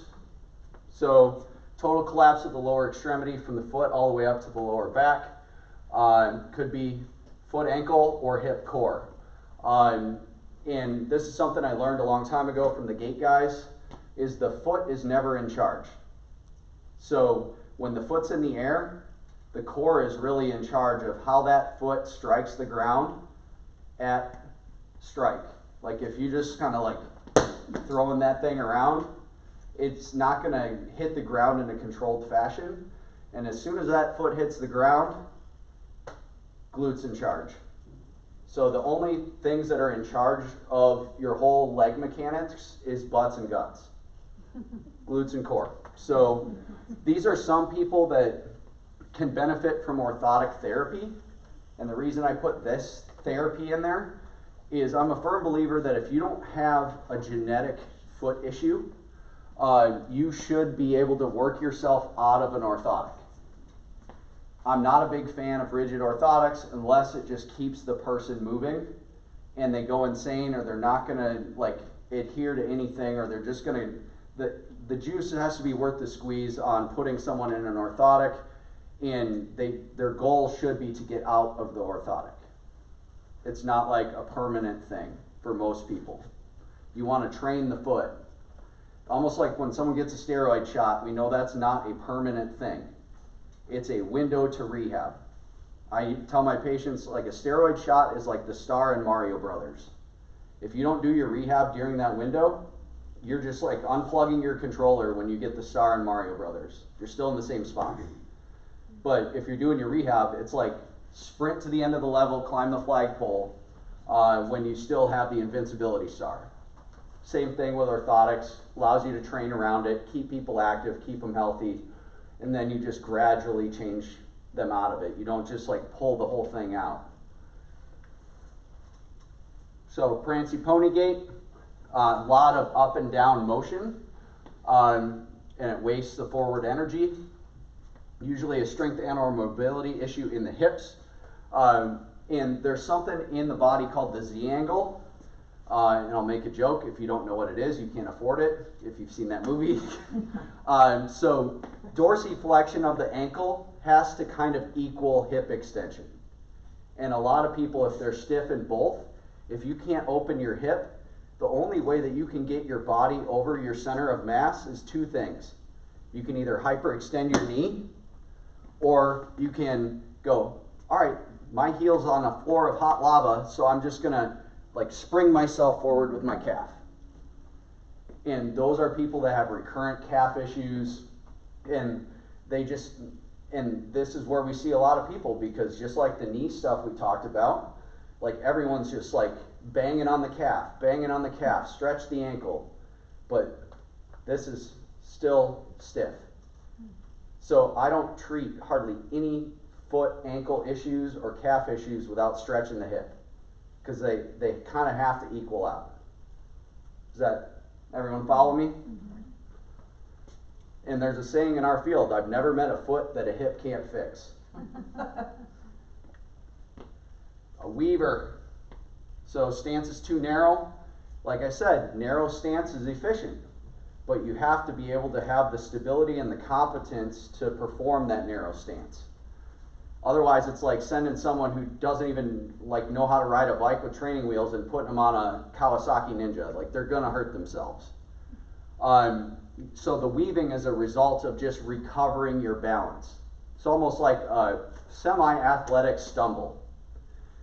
So usually more prevalent on one side over the other. Like, a lot of people, when I see that crossover gait, I'll see that material wear out on the inside of one shoe and not the other.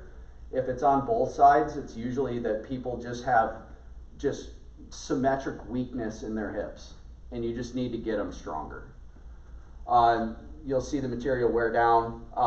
And another sign that you'll see with the Prancy Pony is you will see like the material on the inside of the heel, like the heel counter of the shoe, the part that grips the heel, like you'll see that wear out because that premature heel rise, that friction of the heel will wear down that material. So you know there's something going on with the foot or ankle mechanics on that side. And to be safe, you just stretch both of them. So, glute amnesiac. This is one of my favorite memes. So, usually from a lack of forward lean at the ankle to take the load off the glutes. We already talked, they're going to be tight in the front of the hips and have a lack of ankle mobility with that Z angle we talked about. And the body doesn't care about quality of range of motion. It cares about getting the job done. Like, I see people with shoulder problems all the time, and they're like, yeah, my motion's pretty good. I'm like, we call that Tommy Boy shoulder. Like, because they just hunch up, but they're going to get the stuff off the top shelf. They're going to put their hair up in a bun. The body doesn't care, like, well, I can't get that up without hunching, so I guess I'm just not going to do my hair today, until they get frozen shoulder, and that's a different story. So they're going to have more of a backward lean, lack of trunk lean. That's going to put a lot of load on the back, and it's just kind of a faulty feedback loop to where it's going to do more damage as you perpetuate this cycle. So this is where it's going to kind of get sped up because Daniels are much more specific and more thoughtful than these. But some of my patients, 95% of my patients are not college athletes. It is a different population. There are some people that it makes my eyes bleed watching them get out of a chair. Like, they're not going to do Spider-Man, like, at all. Like, so they're more Spider-Pig. So, like, half kneeling pelvic tilts, similar to what Daniel was showing, but it's just kind of getting down in this position here and then just doing like a glute squeeze and releasing. Kind of giving them an awareness of how tight they are in the front of the hip, kind of telling them to squeeze here and squeeze here, butts and guts. So windshield wipers is just laying on the back and letting the knees fall side to side. It's like the first step with one of the first drills that Daniel showed, but without the reach. Because a lot of our people, like, I'm sending people to do this stuff in the wild at home. The more complex it is, the more they're going to screw it up. So I have to keep it simple, even if it is not as effective. So single leg bridge, just single leg glute bridge. And if people have pain with a double leg bridge, I'll just basically test them and go, all right, if you squeeze my hands between your knees and bridge, does that feel better, worse, or same? And then I have them push out against my hands, and I'm like, is that better, worse, or same? The one that improves it, that's the one they go home with. So you either put a band around their knees, or you have them squeeze their foam roller or a little playground ball between their knees. Monster walks, just kind of a banded, like, side-to-side walk. Captain Morgan is just basically like, you're here, and you're just pressing against the wall. Because you're not going to get on the ground when you're out by your car ready to start your run. I'll show one of my favorite exercises for runners. And this is not one you're going to do in a parking lot. But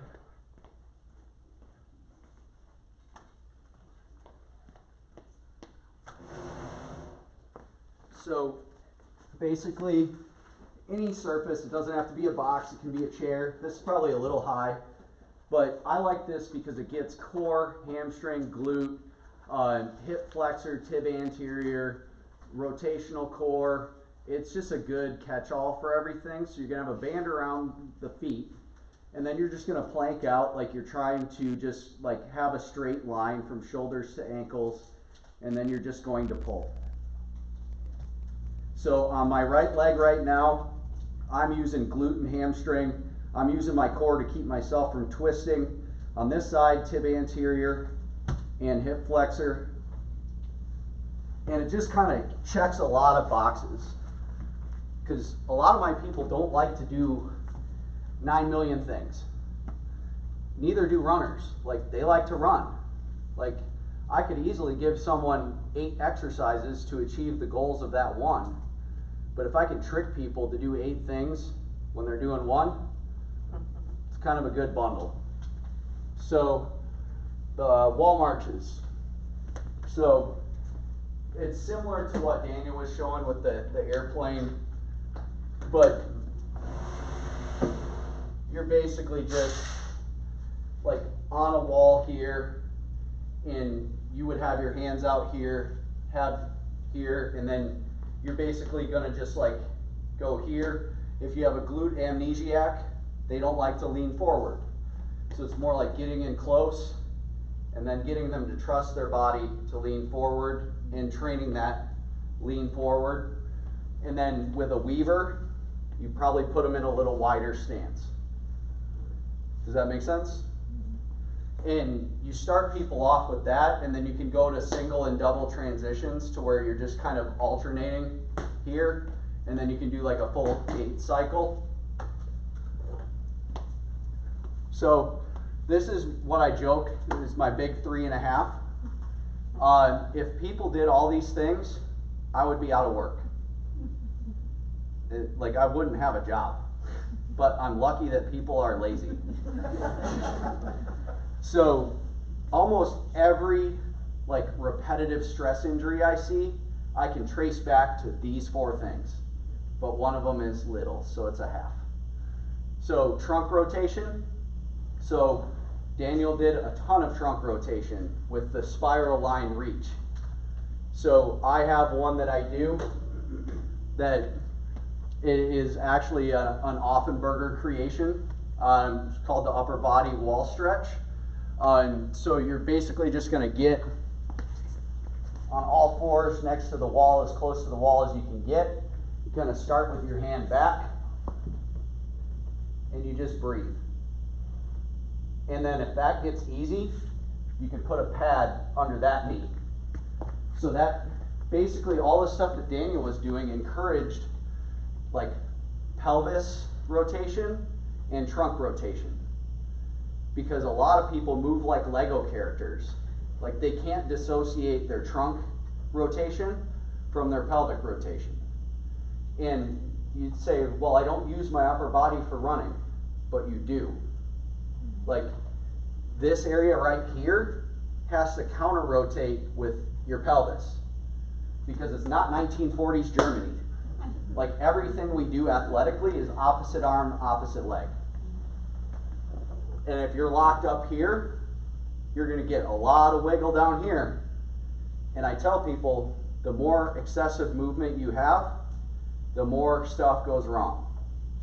And then also, like, if you're just getting way too much motion from an area that is designed to do a finite amount of motion, it's going to break down. Kind of like the lateral foot we talked about. And then also, like, the more time your foot is on the ground, the more time there is for stuff to go wrong. So with those overstriders, they usually have a pretty low cadence. So I kind of want to touch on that, because it's kind of been something so we're talking about slower running, right? That's kind of the philosophy that I've been like, well, the slower you're going, the longer your foot's going to be on the ground. And if they're checking all the boxes Daniel's talking about, you're talking about, it's like, okay, well, maybe they will have this ability to endure that. But so, like, is there a cadence that is a safe, slow cadence to avoid too much time on the ground? Do you know what I'm saying? I've ran 14-minute miles at mile 90 in a race at a 180 cadence, and I've ran a 6-minute mile at a 180 cadence. 14-minute mile lean, 6-minute mile lean. angular momentum. So your cadence, your goal should be 180. And if somebody's at 150, I don't push them to 180 right away, because they're not going to be able to do it. I'm like, all right, let's split the difference into 3 chunks. So you're going to download a playlist on Spotify or Apple Music at 160. And when you feel like you're getting the hang of that, and you're getting competence, and it doesn't feel like you're exhausted and jogging with a toddler, then you go up to 170. Because I joke that our bodies are old Republican men. They don't like change.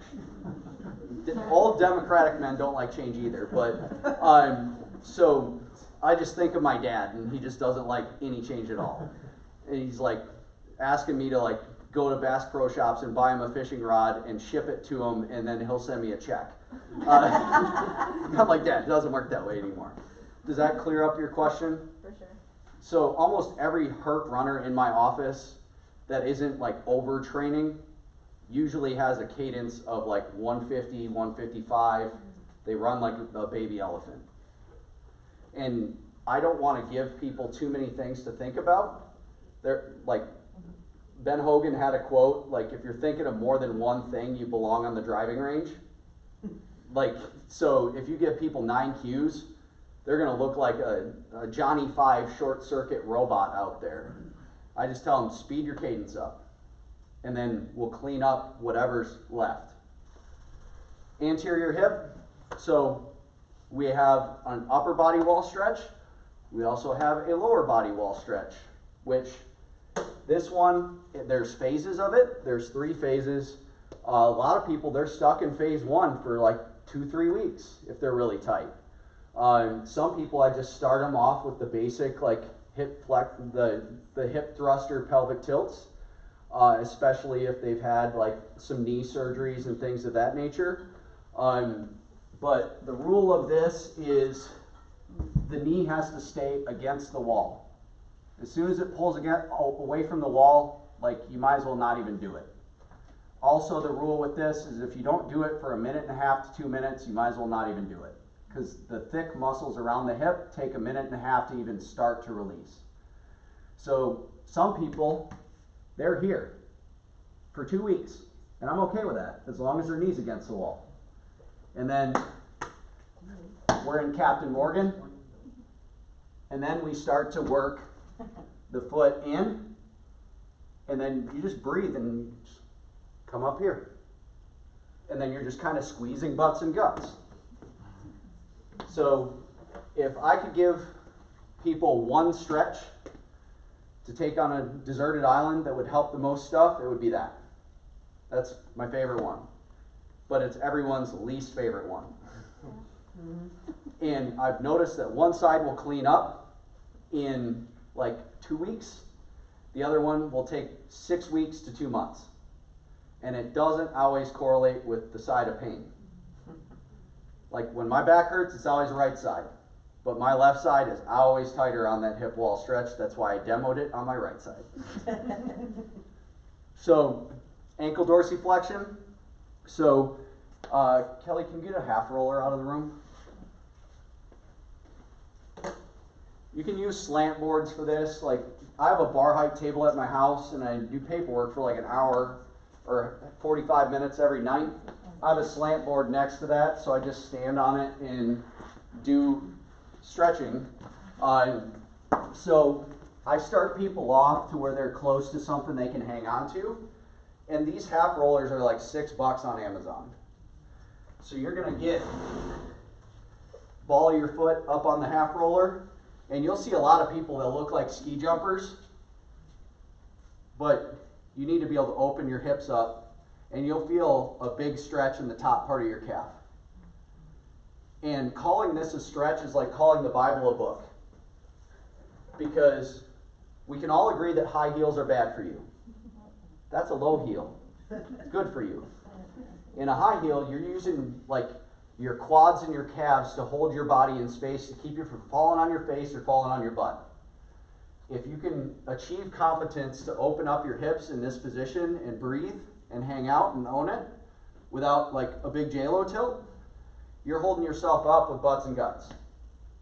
Make sense? Mm-hmm.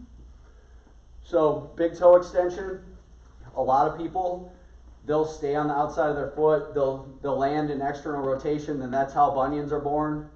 And people either develop a stiffness in the big toe because they did dance as a kid, they got a bunch of bone spurs on the top, but that's very rare. Most of them are a lack of use. Some people will just have them sit down and like this and just like pull their toe in extension. Like they can do the whole plantar fascia, they can do the big toe in isolation. Or if they're a little bit more advanced, I'll have them just sit like this. And it's okay to have a little dull pain on the top of the foot, but if it's sharp pain, that's an impingement, that's not a stretch. You kind of want to feel this through your arch and on the underside. If you feel it pretty significantly or more on the top, that's not an indicated stretch, and you should probably do that one. And if you can't get anything with that one, you probably need an x-ray to rule out like a bone spur on top, and that's blocking you. Because if you can't get to your big toe, that's like driving your car without the two top gears. You don't have that high gear toe off. Because there's a lot of neurologic connections with your right big toe and just like integrating with the opposite hip. You're going to get a lot more firing. So if you feel like you have a hard time opening the hip up on the wall stretch, like really dig that opposite big toe into the ground, and it's like, oh, that's 30% easier. And that's definitely too complex for today. There's a lot of neural crossover with that. Does that stuff make sense? Oh, Dr. Askey? Yeah. I'll just say, for the ankle dorsiflexion, like the calf stretch, I have a half roller and I put it in my bathroom and I just do it when I brush my teeth. Yeah. So if you find it hard to like find time in your day, just add it to things like, you know, where you're just there for like 2 minutes or something, not like, or when you're doing dishes, just make sure you pay attention that you're not overdoing it. But like lower body wall stretch, like those are things that you're actually going to have to take time out of your day. But if you can find stretches that you can add into things you're already doing, it makes it a lot easier like to comply with. Like I do that, the lower body wall stretch in my room every day, and I just like pull up a chair and set my phone on it and go through like messages or return like phone calls, or don't even look at my email, but like just stuff that I need to do so that I can just like make productive use of the time. So helpful tools: foam roller or PVC pipe, massage stick, lacrosse ball, something to help with balance. There's a lot of tools out there, like percussive massagers. They're great for races and things of that nature, but be careful with them. If it feels like a nerve, it's a nerve, because I've had people give themselves like drop wrist because they hit here. I'm like, well, you can go down to St. Mary's and get some free drinks for the next 2 weeks, because that's going to be stuck that way. So it's just like, some people are just not very intelligent. You need to like put up a bunch of guardrails. But also, you got to realize that your veins have valves in them. And I've had 2 patients have to get vein surgeries from blowing the valves out in their veins, because they just like go away from the heart against the venous flow. It's okay to go both directions, just don't, like one direction broke up, like don't just go that way. The pneumatic compression boots, they do help a lot, like the Normatec boots or the Rapid Reboots. They are helpful for getting like lymphedema, swelling out of your feet. They are very comfortable. It's a great way to take a nap. Except for when you're trapped in your boots in a hotel room after a race and you puke in your sweatshirt. And Kelvin's wife had to rescue me. I'm like, I'm trapped. I'm like, ugh.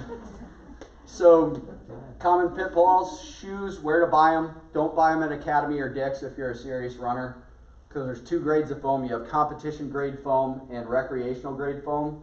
Recreational grade foam, any Joe Blow can like sell them.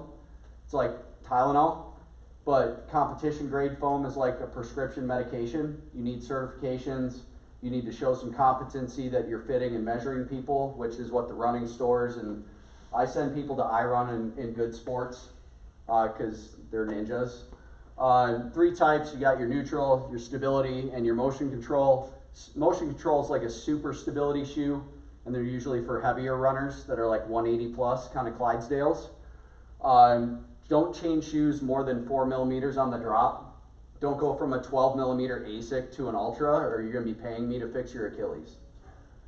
And injury risk with different shoes, like the bullet point on this is there's a research study to show that if you have different kinds of shoes that are not identical and you rotate through them in the week, you have a 34% less likelihood of getting injured. Because you're going to run differently. You're going to load different muscles. It's not the same thing. It's almost like trail running versus road running. Can you say that again? If you have different kinds of shoes that either have a different heel lift or a different orientation or a different springiness of foam, and you rotate through them during the week, you have a 34% less likelihood of getting hurt. Just because it's variability. With shoes, can you speak to like minimalist versus maximalist, or is that more individual? It's individual.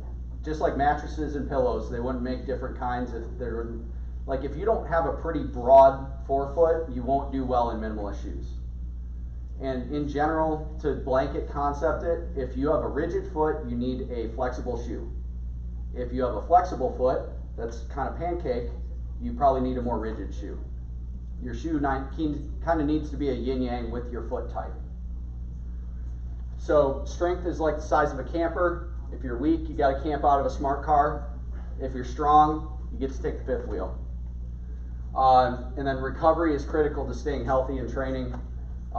You don't get better from the training, you get better from the recovery from the training.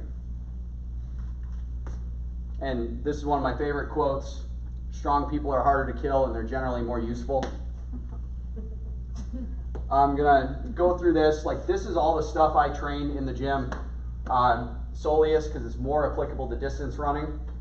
Hamstrings, quads, glute med, kind of abduction. Glute max, like hip thrusters, bridges, and then like obliques. 10% rule, don't ramp up too fast like the old Republican man. Like, you got to trick the body. Okay pain versus not okay pain. If the pain is dull, achy, fatigue, throbbing, and 4 out of 10 or less, it's okay. If it doesn't flare you up functionally for more than 36 hours, you're fine. If it's sharp shooting, stabbing, nervy, and it flares you up for more than a day and a half, it's not the end of the world. We just tinker with the dose, the volume, distance, the vert, etc. We ready to do a demo? Who wants to You demo? want an ugly, what did you call it? Bad baby elephant running? Sure. If you want the worst. I'll shut this down here. All right, so looking through here, she's got high efficiency, low shock. We put a little bit more force into that left side. So it's a low imbalance, which is good. So let's look at this here. So she's got a relatively symmetrical shoe ride. I would like to see her get to her big toe a little bit more effectively, because she kind of like veers off toward piggy number 3, which doesn't have as much of a bone mass as the big toe, and she's missing out on a lot of efficiency. And you can see how she hits a little bit more on the forefoot on the left, and I would anticipate that that's because of the weakness in the front of the shin. Like, you can't heel strike with a weak tib anterior, like, which is what is weak with a drop foot, but it's not bad. Look at her shoe prints. So you can see she hits a little bit more on the rear foot, lateral, and she pronates less on the right side, not very much to speak of on that left side. And I don't know if it matters to mention too, I'm dealing with hamstring and hip issues on the right. Yeah. And like, we have average pronation, but she heel strikes on the right, midfoot on the left. She doesn't pronate very fast on the right, because she doesn't pronate much at all. And remember what I said, if you can't pronate, you can't shut off a groin. And there's a groin muscle that's half hamstring, half groin, called the adductor magnus.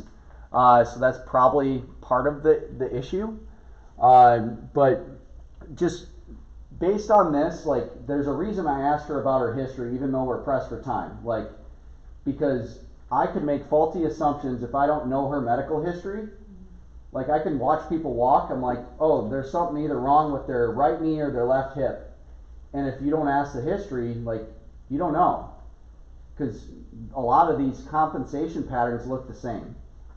But you have to ask the history or know your own history. So cadence, not too bad. And that's probably artificially low because you can see it ramps up with that green line to where she kind of gets up in that like 173 range, which is acceptable. Like, I think when she was just walking, that's kind of bringing the average down. Her contact time is more on the right. And like we said, the more time the foot's on the ground, the more there is for stuff to go wrong. And if you heel strike on the right, where does that send the force? High. Hip, back, hamstring. So the flight ratio spends, like, her gait looks a little better on the left, but that could be a faulty assumption because she's not quite totally confident in that left foot yet with balance. So she just tries to get it off the ground. And she puts a little bit more shock into the left side, and that's probably because the right side hurts. And these are theories, like, these are not concrete things. We would have to put like EMG sensors on her to make a more concrete assumption. And her asymmetric loading is more of the braking forces of how hard she hits the ground on that left side. And if you don't have a tib anterior to kind of slow your foot down, it's almost like that scene from Mighty Ducks where they're just breaking the eggs on their sticks, like they're not cradling the pass.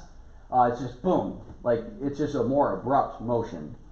So a lot of this other stuff is just not really necessary to look at other than the leg spring stiffness. Like, she lands with a more rigid left leg. It's not as springy. So let's see if we can. So here's your tilt. So you have more of a tilt on the right side.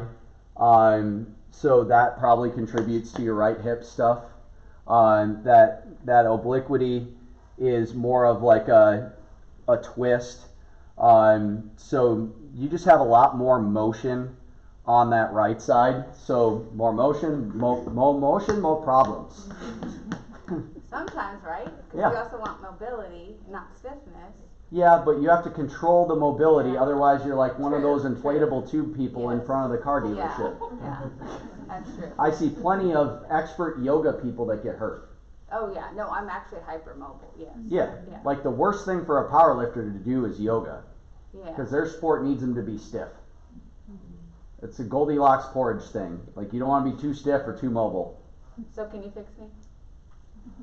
We'll see.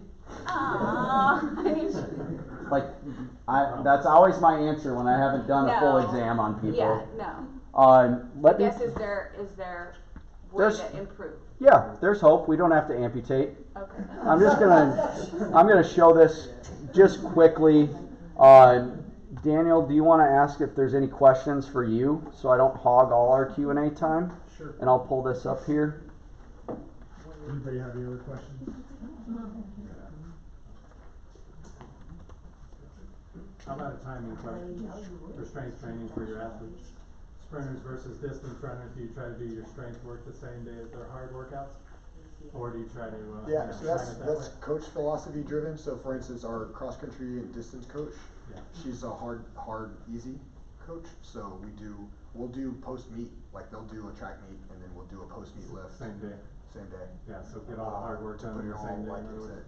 and we'll compromise on like where it moves around a lot, which Yeah. for me, because I'm technically responsible for 17 teams, is like it's So a lot. different And philosophies. they're not a small squad. For us being Division 3, like we have almost 50 on our distance squad. Wow.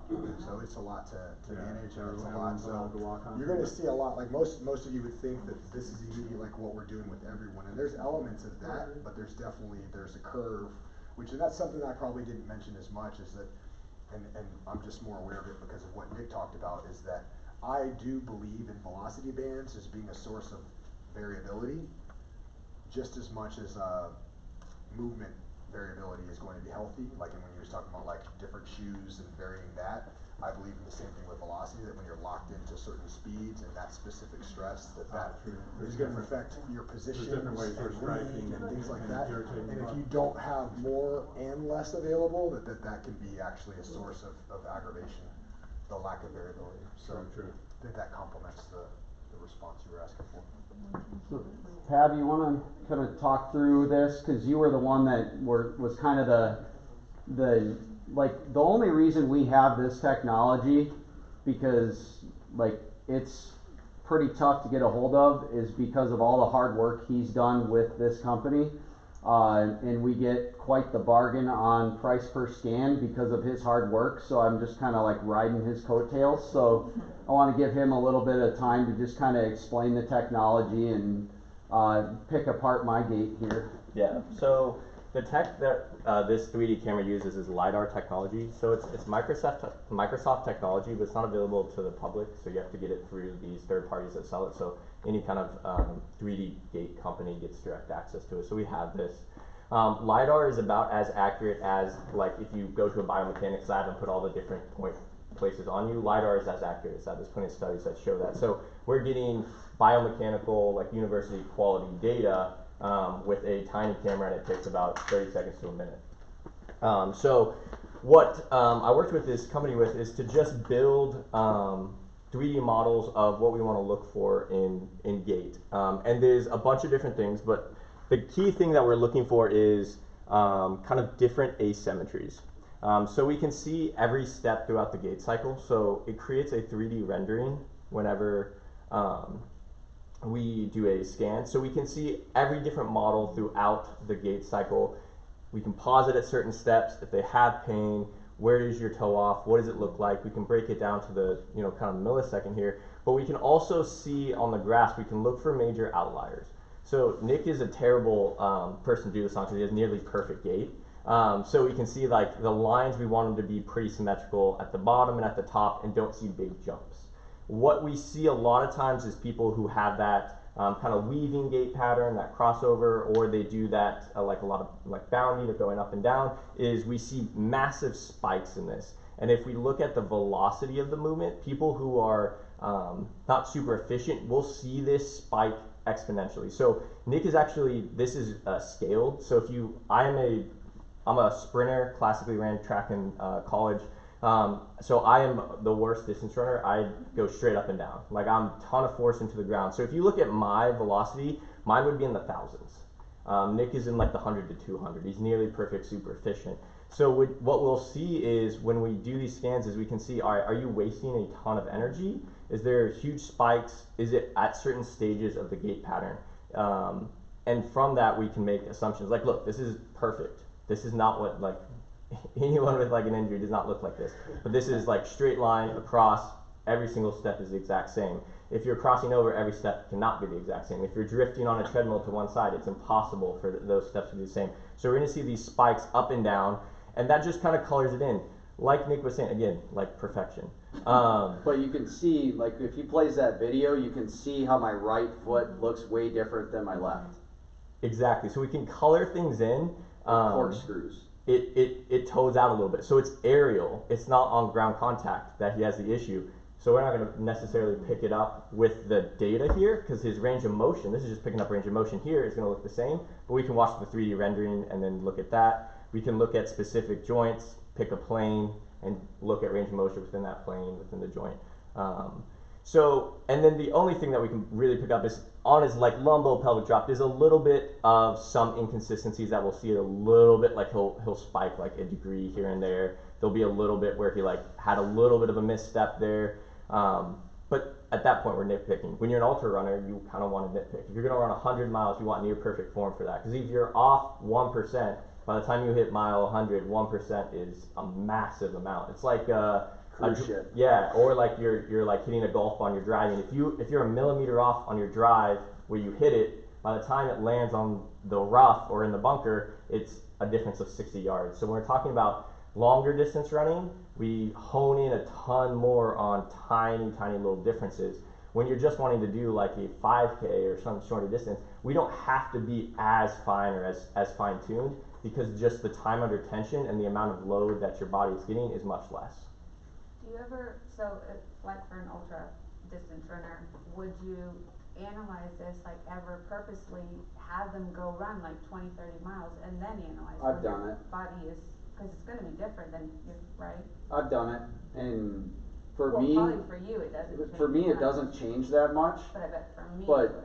like I've tweaked stuff to where, especially with the Run Scribe stuff, just because I like to tinker, and I'm like, all right, I'm gonna go run with a 3-pound dumbbell in my left hand, and because that arm swing is huge. Yeah. And I have tons of people that have issues where they always hold their dog with one arm, and it causes predictable pain in certain areas, or they use a hand bottle only on one side and it causes predictive issues. I've done stuff where I just burned the heck out of one glute med, or did a ton of side planks on one side and then went and tested it, just so that I know how to help people with like a human guinea pig lab of like, all right, if it does this to me, Sure. it may not have the exact same effect for another person who's like in a different body and has different strengths and weaknesses, but it's a good proxy. Yeah, and you can see like he's under, our kind of goal is under 5-degree asymmetry for everything. And again, the longer you run, the less we want that number like nearly perfect. It's never going to be 0, but we want it as close to 0 as possible. You can see he's pretty much all green here.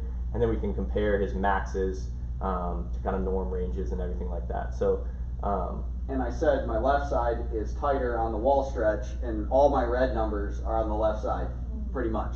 yeah.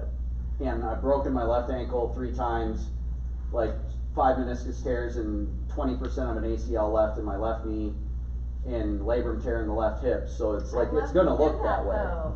That makes me feel, Yeah, doesn't like it? I'm a Like- bag of used Tony yeah. Romo parts. So, but like we get it done.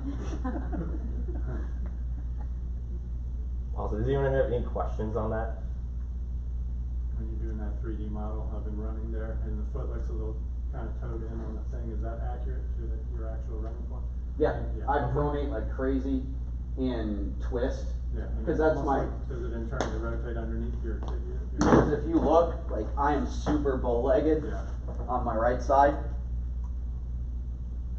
Like A little more that's like my only way of like getting to my big toe. It's just like, if I could just stop that, like it's just a continuation of my, it's like a pronation and a twist at the same Your time. tibia twisted underneath a little Yeah, bit. like if I wear a shoe that has too rigid of an upper on this side, like I'm gonna send it back, cause it's gonna dig in and it's just gonna bruise the outside part of my ankle out. That's cool.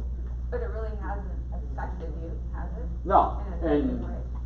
like, there, just because you see something doesn't mean that you have to fix it. Like, my right leg is a 1/4 inch shorter than my left. If you put a shim in there, my left hip's gonna hurt in 5 minutes and I'm gonna throw it away. Usain Bolt has a scoliosis and put 17% more force into his right leg, and his right leg is like almost a 1/2 inch shorter. But no one's gonna try and mess with the fastest guy on earth if he's adapting to that. It's like, you risk making an elite specimen of a human into an average athlete. It doesn't mean it needs to be fixed. It just needs to be like addressed that it's there. You need to consider it, you don't need to fix it. Because if they fused his spine with Harrington rods, he would have never been in the Olympics, let alone win 8 or 9 gold medals. But that's why his soccer career never took off. Because he's really good at running in straight lines, but he can't cut because of his scoliosis. He can't cut with professional like level. He could cut better than anyone in this room, but not at an elite MLS level. I think it would shock people that, like, I think asymmetry is the rule, and then you manage it, and there's a lot of times where you can see that it's gotten beyond, there's certain thresholds we use with force plate testing, but they're way bigger than this. I think that's for specific reasons.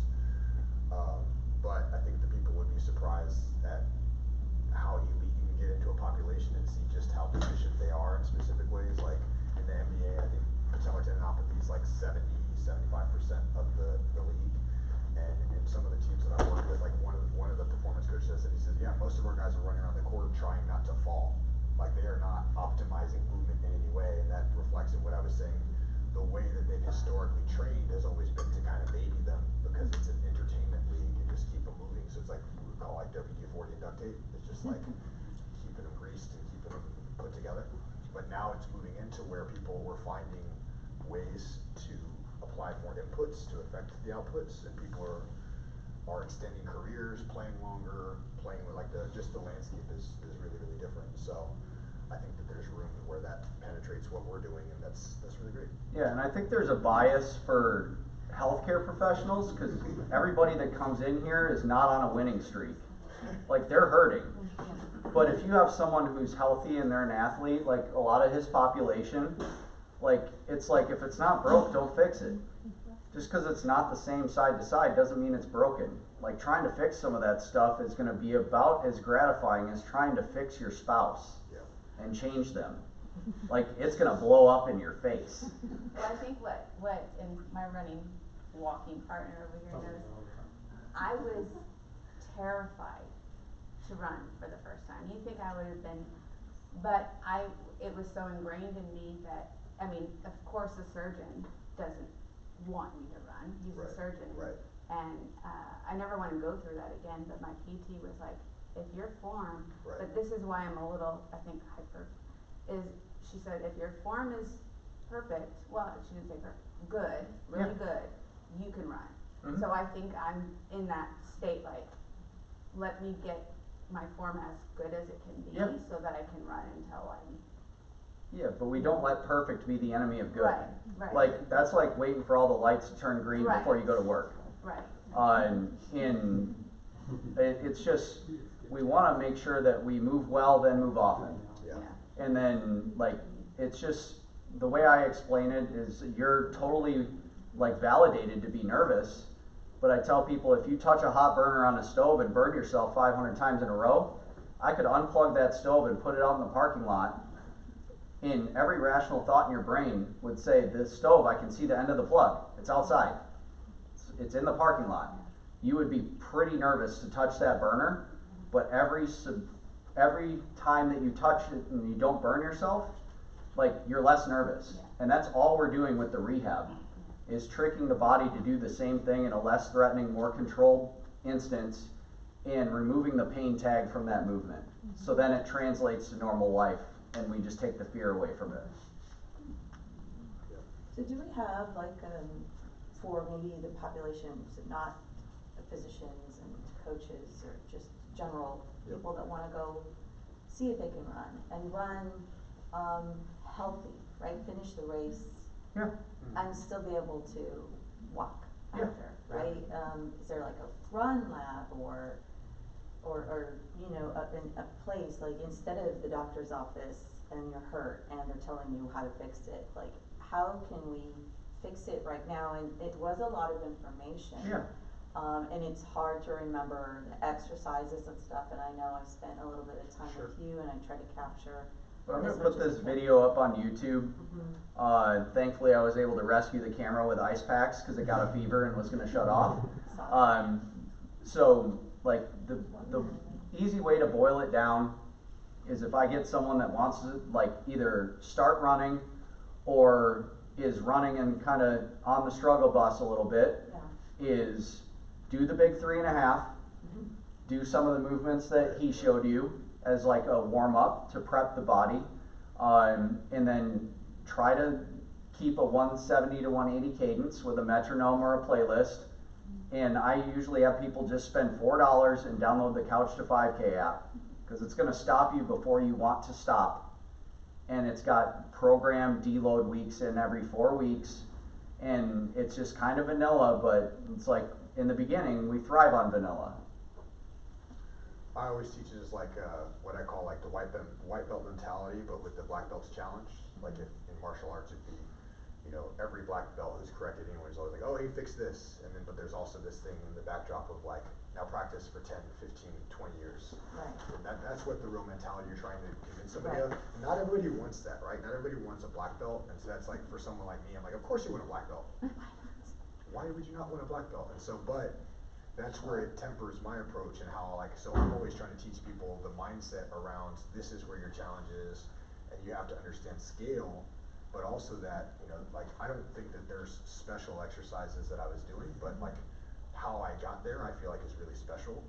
And so that's, you know, it's hard for me to not pass that along, like the area of emphasis. Right. But like, the lunge position is not a new position, but I've showed like real, like to me, like really exciting ways to present that and to play with those positions, you know?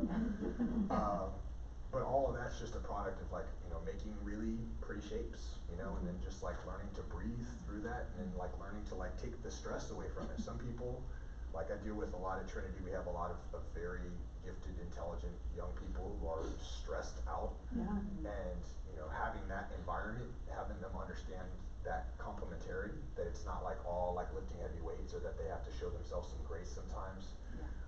Our entire system is built around autonomy, is them being able to come in and make a good choice on any given day. And I under-communicated readiness, but readiness is a huge thing to me of just like, you know, you show up and you realize something's not available. I'm like, you know, like if a kid comes in on a Saturday morning and they've had a Friday night, and I look them in the eyes and I put them underneath a heavy bar, I'm always like, who's the idiot?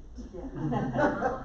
Because they may, sometimes they just don't know better, like they wanna come in and they're just like, oh, I'm just gonna go train Go hard. through it, yeah. You know, and so Sweat it out. there's reasons why that, like that those guardrails are in place in a institution, facility like ours. But what you're trying to pass along is also that you want them to learn that that's not necessary and that they can approach that with self-compassion and like with some grace, and they can grow from that rather than they can come in and get crushed by something that they thought was supposed to be making them better. You know, and that's a lesson for everybody. So question about the metronome and how frequently to use it. So we've talked about like slowing down the running, but essentially keeping the cadence the same. Yep. But even still, like, there's some really high level runners that it's like, it's almost hard to discern their lean at all. And as far as coaching as close to symmetry, you know, where perfect symmetry isn't attainable, but, you know, using metronome and kind of coaching a lean, like what do you think your best, I guess, advice is on how to master the lean and alter that? Hill repeats also. Yeah. Hill repeats up a lot. Okay. Yeah, that Or will like force you to get into sled it. drags with a belt around the waist. Mm-hmm. And a lot of it is just like, they have to have the range of motion to achieve that position, but then you need to train them to use it. Cause we've all, like, I've had patients that have limped around on a hip for 10 years and got a hip replacement and they come in and they're still limping the same way. I'm like, all right, Lieutenant Dan, like, there's metal on metal, like, there's no pain receptors in the joint, like, and they're like, it doesn't hurt, but that's how they walk for 10 years. So you have to like retrain them. So, and the research shows that just some simple task of like training these very little, like, kind of nitpicky movements that are just simple, Yep. It's not really successful to retrain someone how to move. So you almost have to pick something like cadence that forces them to like retrain how they move rather than telling them what to do. Yeah. You're talking about forward lean, right? Yeah, well, yeah, and also just for the average runner that isn't going to get a running coach, maybe trying to do a half marathon a couple times a year or train for one full or something like that. Do you recommend the metronome every run or a couple times a week? I treat that like a heart rate monitor. If you've run with one for long enough, you can, like, I can look down and know within 2 beats what my heart rate is. So what's the cadence? I mean, Steps per minute. I know what that, Yeah. okay, I know what the word means, but okay, so. The So goal it's- would be 160 to 180 ish. 160. Yeah, 160 is a little low, but Yeah, I saw my cadence, I just Okay, looked it up and yeah. I was It's on your trying to understand what it meant though, like, I don't. you want to get as close to 180 because every Olympic distance runner over the 5K has about a 180 cadence. We are not going to the Olympics, but if you run enough to achieve that level of competitiveness, you didn't get hurt, and you made it to the Olympics, it's probably the right way to run.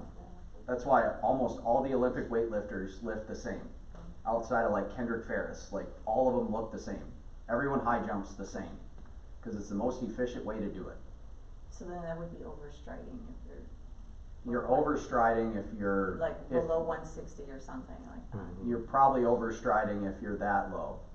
Because your foot's on the ground from heel to here, like, Okay. versus Okay. landing under your center of mass, it's a quicker turnover. Understood. Your foot's in the air longer than it's on the ground. Yeah.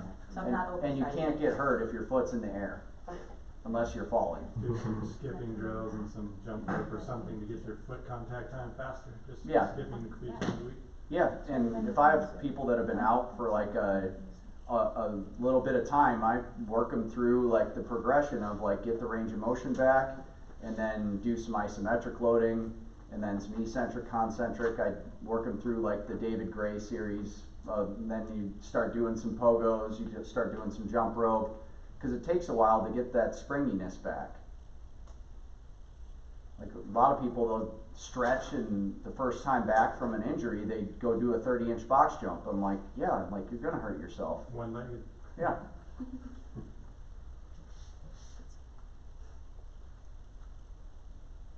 Other questions?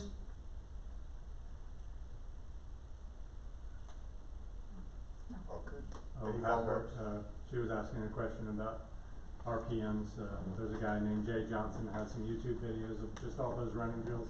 The A skips and the different skip drills that are kind of like, you can do those as like part of your warm-up sometimes twice a week or something. What was his name? It's got Jay Johnson, and he's got a bunch of running drill videos. He's Okay. out of Colorado, Boulder, Colorado, Thank big you. running capital. So look for that guy. He's got good running drills that help you get that faster. Okay, that makes sense. Thank you. Dr. Ashley, who did you say? You said David something? David Gray, Grey.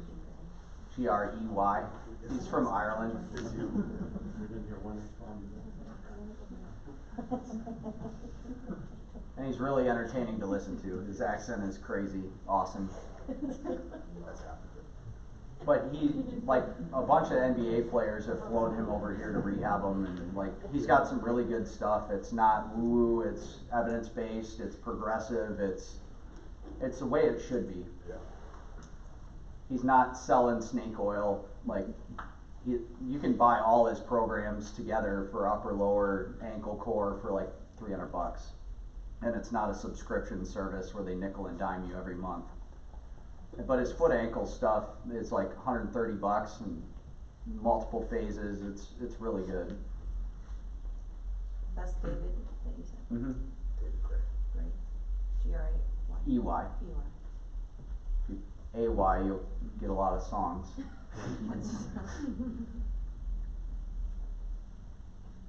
Other questions, guys? Before we go out and enjoy the nice weather? Yeah. Thank you so much. Thank you.